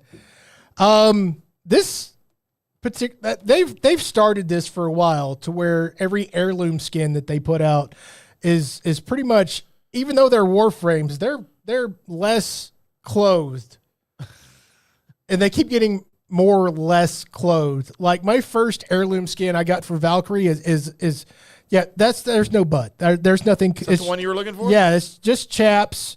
It's just chaps and barely covering Warframe nipples is what's happening. We did finally get a good look at what this looks like in the game during the stream, and it looks exactly like what you see here. So what is this? What is this thing? Is this a demon? That's a Warframe. Oh, that's just a Warframe. Yeah. That's just another Warframe that you can use. I'm kind of into it. I feel like I've had worse. Now, the cool thing that we did get to learn is that Mesa, you don't have to have the horns with her. She has an alternate cap or whatever where it gives her cowboy-looking hat as well. Okay.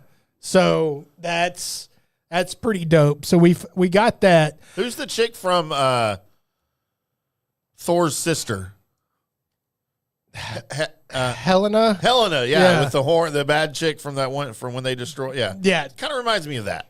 A little bit. She was kind of hot too. A little bit of death there. Yeah, I can totally see that. The other thing this is the thing that I didn't think anybody would be excited for. I know there's a group of people that play this particular content on Warframe, but there's an update happening, and we are getting more railjack missions, which I don't understand. I hate the fact that I have to go play railjack missions. Railjack Define. Railjack is not only because normally a Warframe mission is you go in with your Warframe, you fight a bunch of bad guys, you do whatever thing that you've got to do, and then you either keep doing it for more stuff or you leave. That's pretty much a Warframe mission, right? This is, you have a railjack, which is a big spaceship that you've got to coordinate with other people that are on your ship to like shoot from, port side or shoot from, whichever. There's guns pointing out each side, and somebody's got to have the Omni device where they can either put out fires or fix the hull. There's all these things have got to happen. It's basically it's a naval battle in space, right? Gotcha. Is what's going on. So you've kind of got to have a pretty good team to run a high level railjack mission, which never happens. Never, unless you have a clan of people that are also really into railjack, you don't have a shot at really, because nobody there's no voice chat in Warframe. It's all type in the chat, which I'm on a PlayStation, so it's A, B. Do I need to buy you a PlayStation keyboard for C, Christmas? Maybe. Of all the Temu things you have in your house, you don't have one of those. I don't have one of those. I probably should get one so I could, or at least something that. Why is there no voice chat? I'm actually glad with that. You kind of get it? I really get it. I hate voice if somebody needs to send me a message, just type it in the chat and I'll see it. Yeah. But I don't have to put up with you excessively going, please do this, please do this, please do this in my ear. Yuck. Yeah, no, I am totally like bad sex. I am totally down. What if we had voice chat, or we didn't have voice chat for sex? What if you had to text your partner what you wanted them to do? I mean, that's on its way as soon as the robots get here. Man, I'm in. I hate hearing their voices sometimes. So, and sometimes the only reason why you're with them is because their voice is sexy. So, but we are getting more railjack missions, and I hope they don't give us, this is what I pray, DE. Give us something really super cool that's, if you go do railjack missions, you will get, but it has to be really, really cool. It can't just be kind of cool. Right. Like, the reason why I have went and done railjack missions is because there are certain Warframes that you have to go do railjack missions in order to acquire. Cool. I'll go do those or suffer through them, or I might just, go sell a bunch of stuff at the marketplace and then buy it with the platinum. By the way, you can tell your kids that they don't have to wait for stuff. If they just go acquire things that they can sell at the marketplace for platinum, then they can just give the platinum instead of waiting time. Do I have to pay money for that? No. Okay. All right. I'm in then. No, it's an in-game selling thing that I'll have to explain to them. Warframe is free. The only reason there's no in-game purchases. That there is in-game purchases, but you can get everything that's in the game without spending a dime. And you can also acquire the in-game money to buy things without spending a dime. It does take more work. Sure. Right? And that's the thing. You can either use your time or use your money. Yeah. That's really how you acquire that. And DE really doesn't care which one you do. Because if it's your time, then you're spending a lot more time playing the game, and that adds to their numbers. Right. If it's your money, of course, they love that too, because it's money. So, and that's what keeps this whole thing going. And for many of y'all that are not Warframe fans, I understand it. Actually, I don't, because I really love the game. If you're a gamer, I don't know why you're not on it. I will say this. G does not like Warframe. It doesn't surprise me. He does not like Warframe. And why? Because he jumped on there and he said, I just shoot at the bad guys and they're dead. I don't understand. It's like, yeah. When you first jump on, all the bad guys are at level 1. So, yeah, they're going to be easy to kill. So, they're easy kills. Yeah. They're trying to get it to where you will acquire more things by killing them, that you'll be like, okay, cool. I've got this cool thing. and then now you're hooked. Yep. But it's like, it's not a challenge. And I've sent him many videos of me not being able to tell what's going on the screen, and I'm playing the game. Yeah. And I'm just gritting and holding on for dear life because there's so much of a light show and so many enemies in the screen that I'm just kind of hoping. I'm throwing and hoping is what I'm doing. So, and I'm also playing like levels, like at some points, like 500 and stuff, which is stupid.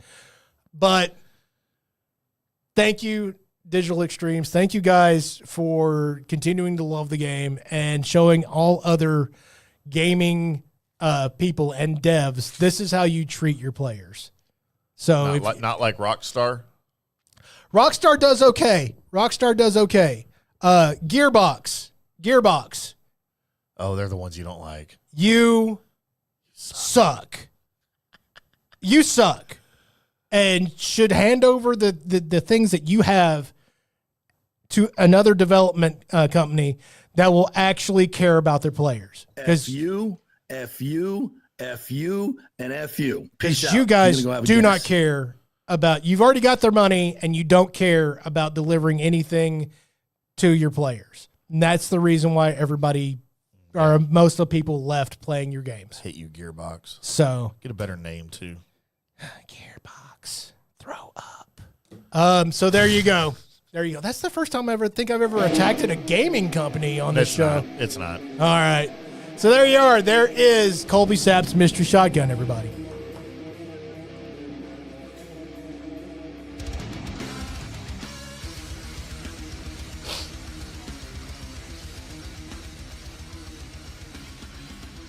Which means, Colby, woo!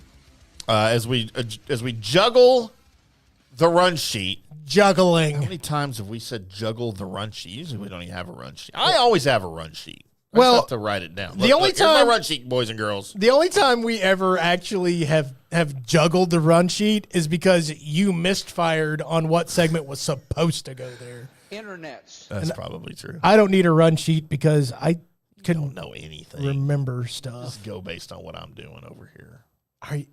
How many times have you asked me what was next and I had to tell you? What are we doing next, Colby? This is what we're doing next. This is Welcome into the Good, the Bad, and the Ugly. That segment of the show where I look through all the people that were born today. I find the people that are famous enough to write down on my list, make that list, and offer them up to you guys along with me and Tim so that we can decide separately who is the good person, who is the bad person, and who is the ugly person. Now, basically, this is the est.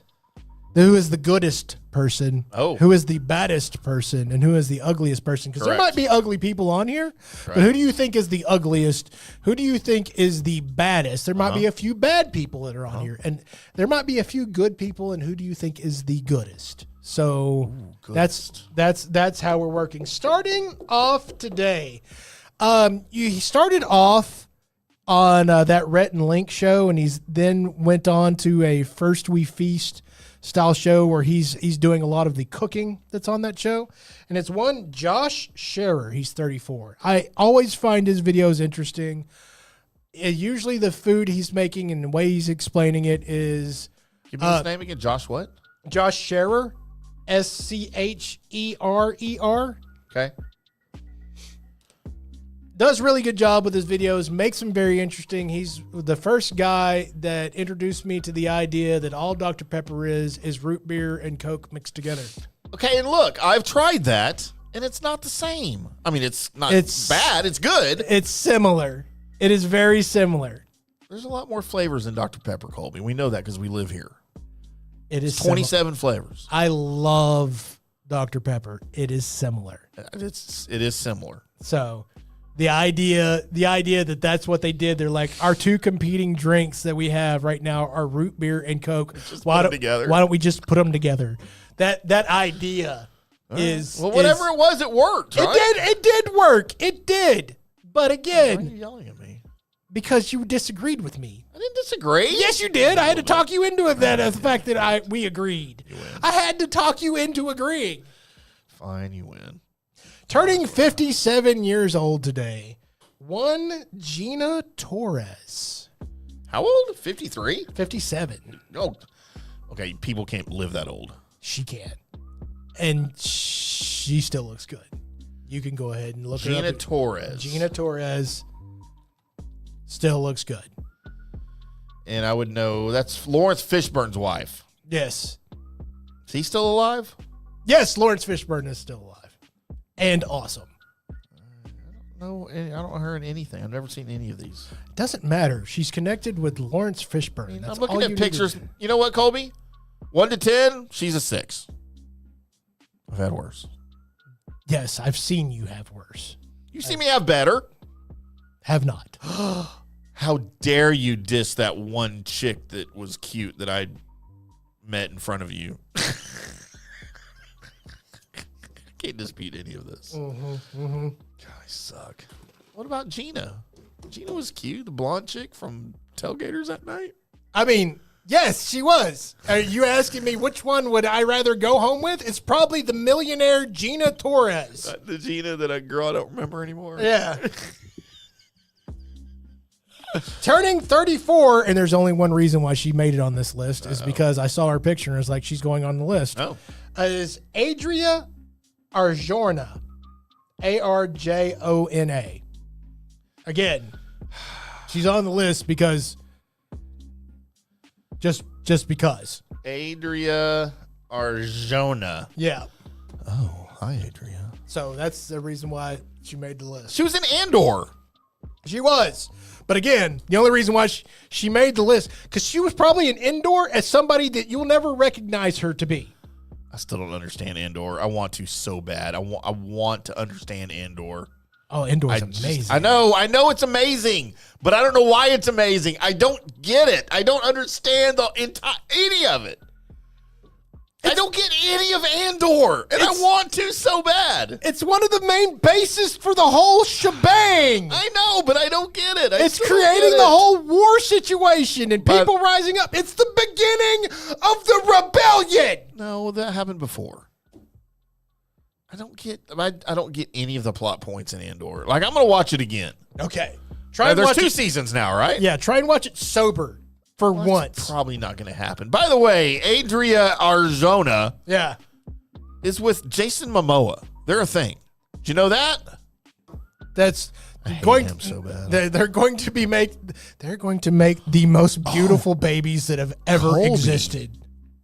So in her little screen, when I pop it up here, it shows, born, parents, height, siblings, nationality, upcoming movies.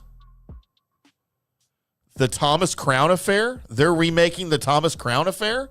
So is she going to be Rene Russo naked throughout the whole thing? Oh my God, dude. Because number one, I love Rene Russo. Number two, I was not, because wasn't rated R, was it? No. It's like PG-13. So that's what threw me off when I saw it. It's like, how many times is Rene Russo going to be naked in a PG-13 movie? And how are they getting away with this? I don't care. It's not that I'm offended. I just, I don't expect that they're going to go full areola on it. Like, I know the answer to this, but I have to ask, have you ever seen the original Thomas Crown Affair? No. It was from the late 60s. It had Steve McQueen and Faye Dunaway as the characters. Right. Steve McQueen's a badass, and Faye Dunaway was hot. Right. She didn't get naked, Colby. Well, that's, of course, the new Thomas Crown Affair is better. Okay, so I love I love the whole movie. Like, it was awesome. So now when I see, and also there's a movie called Man of Tomorrow that apparently she's going to be in. That's the Superman, right? Yeah, that's Woman of Tomorrow. Are you sure you're reading that? Man of Tomorrow 2027. They wrote that down wrong. Is a scheduled to be released by Warner Brothers Pictures in the United States July 9th, 2027. It will be based on characters from DC, written and directed by James Gunn, the 4th film in the DC universe, and a follow-up to Superman. Okay, never mind. David Cornsweet and Nicholas Hoult star as Clark Kent, Superman, and Lex Luthor. So that's the next Superman movie. All right, Man of Tomorrow, yes. That's what it says. And she's in it. Well, of course, because her old man's probably going to be in it. Probably. But is he going to be Lobo or is he going to be Aquaman? No, it's Lobo. He's never being Aquaman again. Sheriff Lobo. Who's going to do Aquaman now? Probably somebody that looks more like Aquaman. I'm going. He never looked like Aquaman. I'm going to go out there. Not that I did not hate Jason Momoa as Aquaman. I thought it was amazing. But as far as having somebody that looked like the guy that used to throw water balls with Aqualad and riding seahorses, he didn't look like that guy. So Aquaman from the Saturday morning cartoons from the 60s. Yeah. Blonde hair. That's Aquaman in the comics. That is Aquaman in the comics. So we got to find a blonde-haured dude. I'll do it, Colby. You're not. Let me put a wig on me. Just put a wig on Jason Momoa. How do you think Jason Momoa would look? Blonde, cleanly shaven, with short blonde hair. You know what? As far as the women are concerned, probably all right. Colby, I just saw the image of the conjoined twins box. I love AI so much. Okay, but now, I'm going to load this up because we're going to look at it in between segments. Okay. Oh my God, I don't know how to go from that to go into where I'm going. Passed away in 2015, but his birthday is today. It's Meadowlark Lemon. Dude. He once fought bad guys with Scooby-Doo. He did. Found the bad guy, too. So, Meadowlark Lemon, when I was a kid growing up, was the most famous of the Harlem Globetrotters. Oh, yeah. He was the face. It was like him and then the bald head guy that they kept slapping his head. Curly Neal? Yeah. Oh, my God. Dude, Meadowlark Lemon. He died in 2015? Yep. Dude, you're not kidding. There's some goods here. There is some goods here. Turning 26 years old today, one Javonte Williams. Cowboys running back. Did a lot better than everybody. How old is he, 27? He's 26. That's it? Yep. Holy crap. Did a lot better than everybody else thought he was going to do when he came over here. Oh, for sure. And, dude, when they re-signed him, yeah, we were both all for it. I love his game. Of course.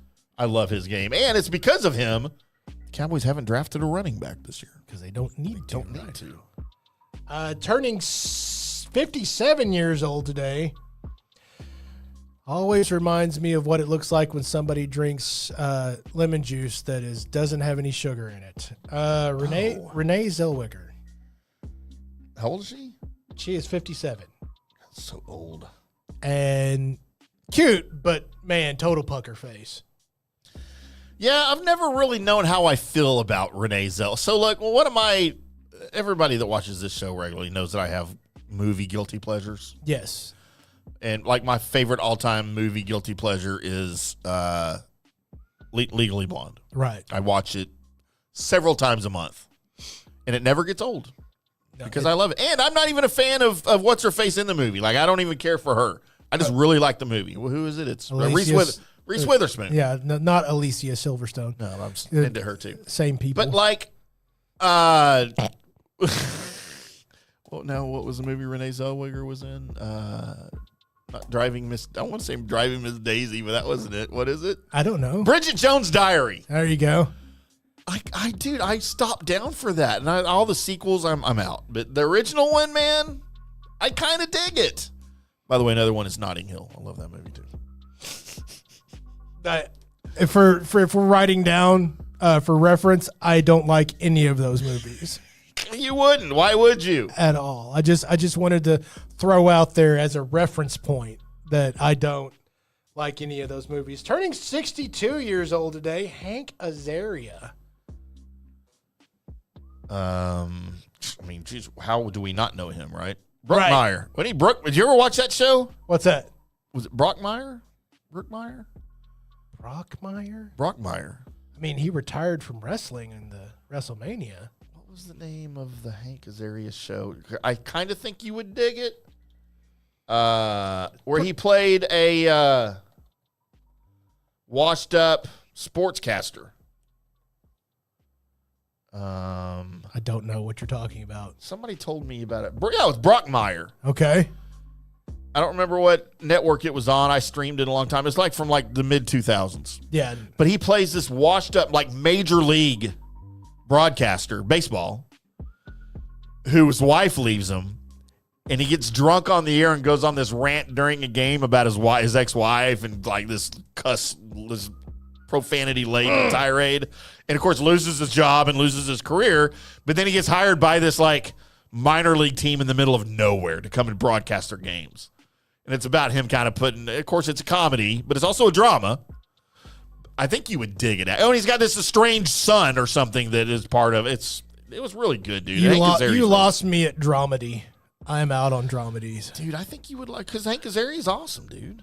I think you would like it. Out on dramedies. I'll make you watch it, Colby. There's no way. Yeah, it was 4 seasons. It says 2017. I was way off about the time. Turning 50 years old today, and the further we get from his playing career, the more I realize that even though he played for a team that I despised, that probably the greatest at the position that I ever saw play, Tim Duncan. Stop it. Tim Duncan couldn't hold Dirk's jock. I'm just kidding. Yeah, he was way better than Dirk. I mean, I love Dirk. I just hated Tim Duncan. I hated him. You know what? I don't think I only hated him because of he played for the Spurs. I hated him at Wake Forest. And I think it's just because of the stupid look he always had on his face. He had just the stupidest, dumbest, idiotic look on his face all the time. Right. And I freaking hated it. Once you realize that he hardly said anything during the game, and that because Kevin Garnett has described how Timmy would trash talk you, and it would be, ooh, almost got me. Yeah. Ooh. Well, good game. Oh, there's no question he's top 5 all time for sure, right? Right. Well, again, that I saw play that position, I think he's the greatest that I've ever seen. By the way, Tim Duncan, better than LeBron. I think so, yeah. Yeah, he's higher on my list than everyone's higher. You know who else is higher on my list? Brad Davis. No. Better than LeBron. The main problem that will always be with LeBron, and one that I probably look past more than you do, is the fact that he had to go call his buddies in order to start winning championships, instead of fighting, and breaking through. And part of that was the fact that he was trying to do it in Cleveland. And I don't think Cleveland is a place that has ever been able to put together a team. They ended up winning a couple, right? Yeah. With him? Not the first attempt, I don't think. No, because if he hadn't left, he was going down the route of Allen Iverson, of those guys being really, really, really good and really tough to stop in the East. But then once you went up against whoever was in the West, you weren't going to win. Okay, well then, look, I don't want to get off on a tangent, LeBron James tangent, but if he'd have won one title in Cleveland, but played there, and I don't think he'd still be playing if he was stuck in, but only played there, say, a 17-year career. Right. But he won a title in Cleveland, and he was with Cleveland his entire career. Is his legacy better, worse, or the same than now when he's got, 5 titles, but he's also lost like 7? Oh, it's better now. The better now than if he stayed with. See, I disagree. See, and the main reason is because of how many times that he's went there. Like we don't besmirch a little bit like Jim Kelly going and losing, but also it adds the fact that he went there. Right, he went there twice in a row, or 3 times, however many times it was. Yeah. The same with he's been in 10 NBA finals. Right, and he's won half of them. Right. Yeah. See, I think I don't know. I think his legacy, he destroyed his own legacy. It could because he's played so long and because of the way he plays now. It's just I think the length only adds to his legacy, and I think the length is one of the main things that's going to extend his legacy. Well, but now he has to resort to flopping and all of the crap that everyone hates watching him do. He's not the only one that does that. You want to talk about the Spurs back in the day? I mean, hell, Bruce Bowen. Vlade Divac was the he was greatest flopper that has ever flopped, but because it's something that we've allowed, as the NBA is allowed to happen in their sport, is to blow the whistle when flops happen and overacting happens. They've allowed that to go in because it's hard to differentiate as a referee of what was a foul and what's not, because the action happens so fast. So that's been allowed. Now, if you were to go back and referee games like they did while Jordan played right now, one of the few players that is built to play in that league is LeBron James, because he's built like a truck. I would take 20-year-old LeBron James. I don't want today's LeBron James because I think he still had promise. I just don't like the way he plays the game. I don't like any part of the way he plays the game now. All right. Well, as far as how he plays the game, let's do a LeBron James segment next week. Not a problem. We'll get Wolchuk involved. All right. We'll get Michael Jordan on to talk about it too. Turning 56 years old today, one Jason Lee. Are you serious? Yep. Today's Jason Lee's birthday? It is Jason Lee's birthday. Colby, I spent the morning talking to my friend that my old Hungarian kickboxing roommate that I've talked to you frequently about, that I hadn't seen in forever, that part of the New Orleans trip and Millennium Mardi Gras, she was part of that. When I threw my watch in the Mississippi River and woke up spooning the homeless guy. Multiple Tim stories came out of that trip. Right. She was there. Her and I's favorite movie ever to watch, ever, and we've kind of gotten back in touch because she's moved back to Texas recently, is Chasing Amy, the Kevin Lee movie.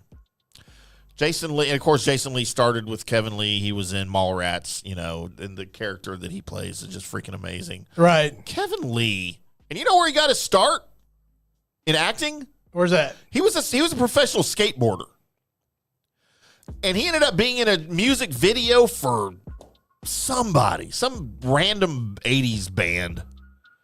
Wanted him skateboarding, I think, in a music video, and that's where he got his start.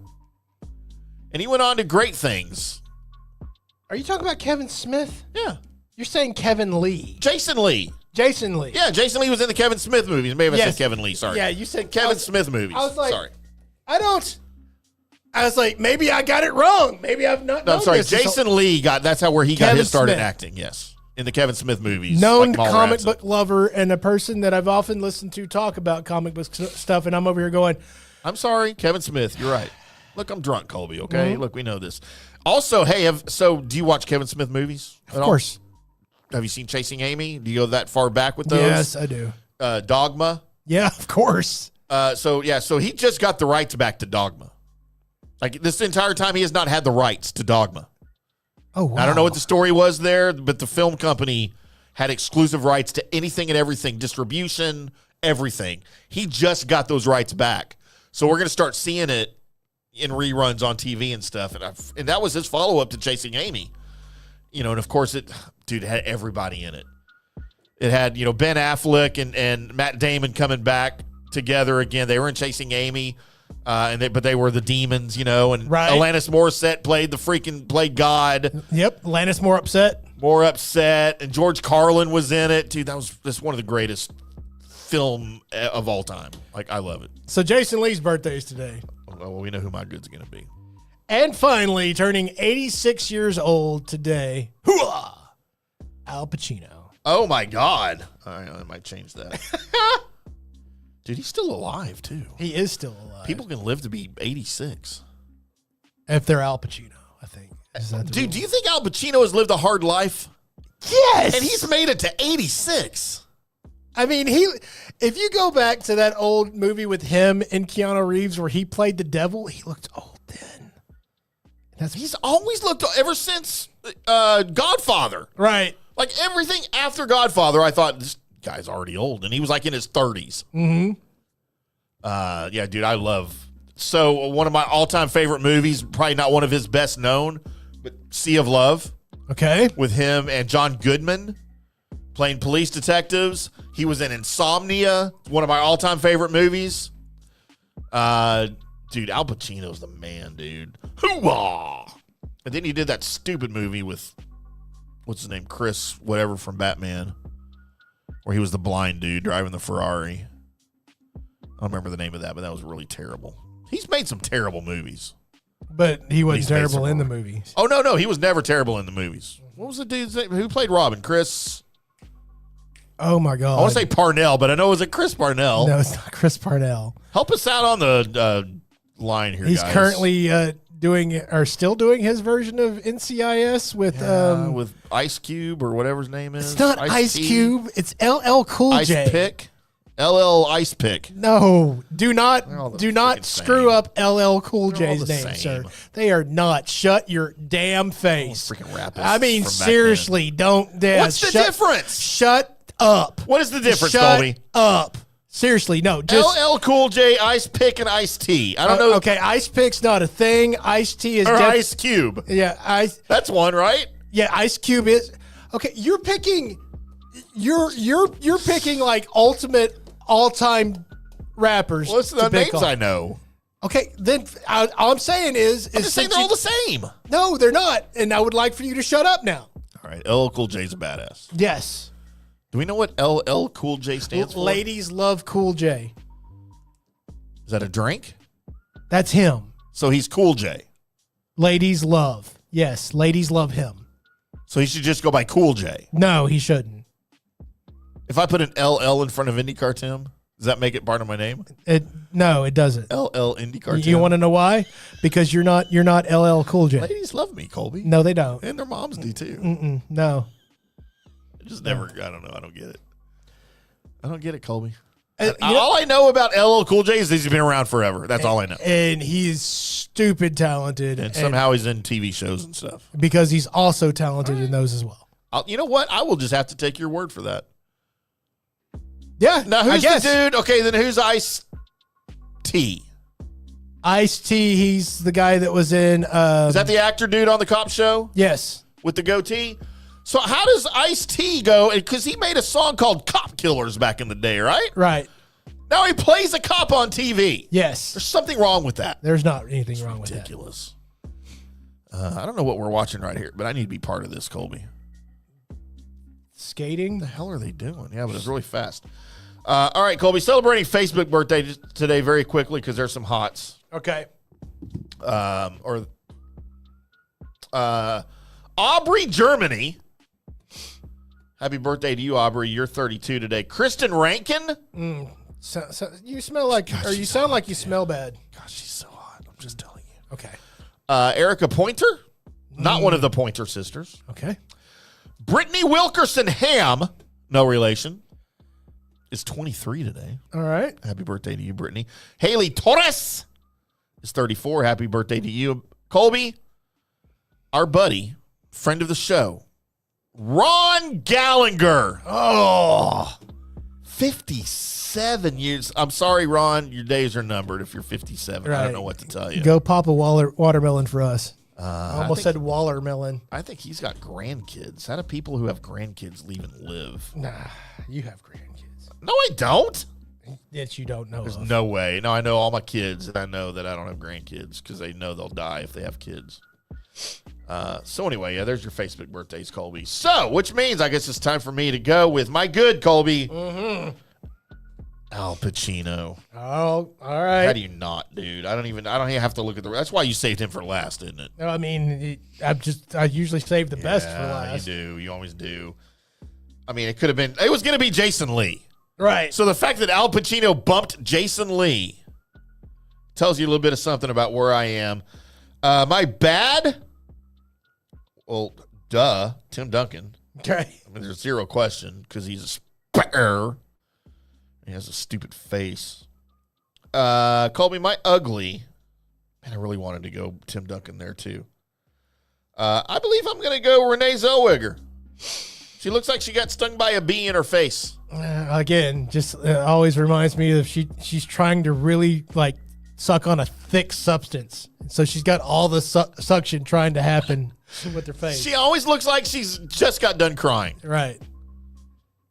Dumb. All right, my good. And out of all of these, probably the one that has affected my life the most is because he was on Scooby-Doo. Is Meadowlark Lemon. You have to go Al Pacino. I do not. He was never on Scooby-Doo, sir. Do we know that for a fact? I think I do. He might have been on Scooby-Doo. I don't think he's ever been on. If Al Pacino was on Scooby-Doo, would that make him your best ever? Yes. Al Pacino's career is incomplete, Colby. It is. He was never on Scooby-Doo. He's got to go join the mystery gang. What do we do now, Al? I don't know. Well, let me tell you. I don't know Al Pacino. Let's split up and look for clues. Split up and look for Robert De Niro. My bad. And you know what? I hate to, but really, you're right. It's Tim Duncan. Yeah. And it's, again, the most respect ever for a rival that I could ever have probably belongs to Tim Duncan. Terrible. And my ugly, I'm going to go Al Pacino. Really? Yeah. I think he's kind of good looking for 86. Compared to all the rest of these people, it was either Al Pacino or Hank Azaria. What about Renee Zellweger? We just said how ugly she was, and you agreed. Actually, I just said her face looked like she was trying to suck on something that was solid. But that doesn't mean you look bad. I mean, Meadowlark Lemon probably looks pretty bad right now. He's been dead for 11 years. Yeah, can't do that to my good. Can't do that to my good. So there you go. If you say so, Colby. There it is. There is our good, bad, and ugly. And that's also all the time we have for you today, kids. Wait, we got to show our picture. How is that? Oh, it is. Oh, my God. We don't even get to do news and notes? No. All right. Well, we got to show our photo of the conjoined twins boxing each other, Colby. Okay. Because we teased it. If y'all are listening to the recorded podcast, I apologize. Go back and look at the last couple of minutes of our video because it's where you get it right now. Okay, the guy in the red.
That's going to do it for this edition of the Colby Sapp IndyCarTim Show. We will be back next week with your full Dallas Cowboys NFL Draft recap.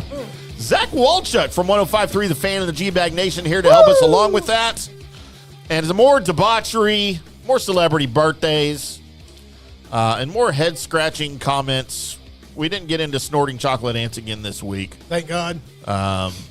We may get into some other things. Maybe penis talk next week. I'm not going to promise anything. You're not going to rule out penis talk. It could happen. I never do. Until noon o'clock Central Time, 1 o'clock Eastern next Saturday, boys and girls.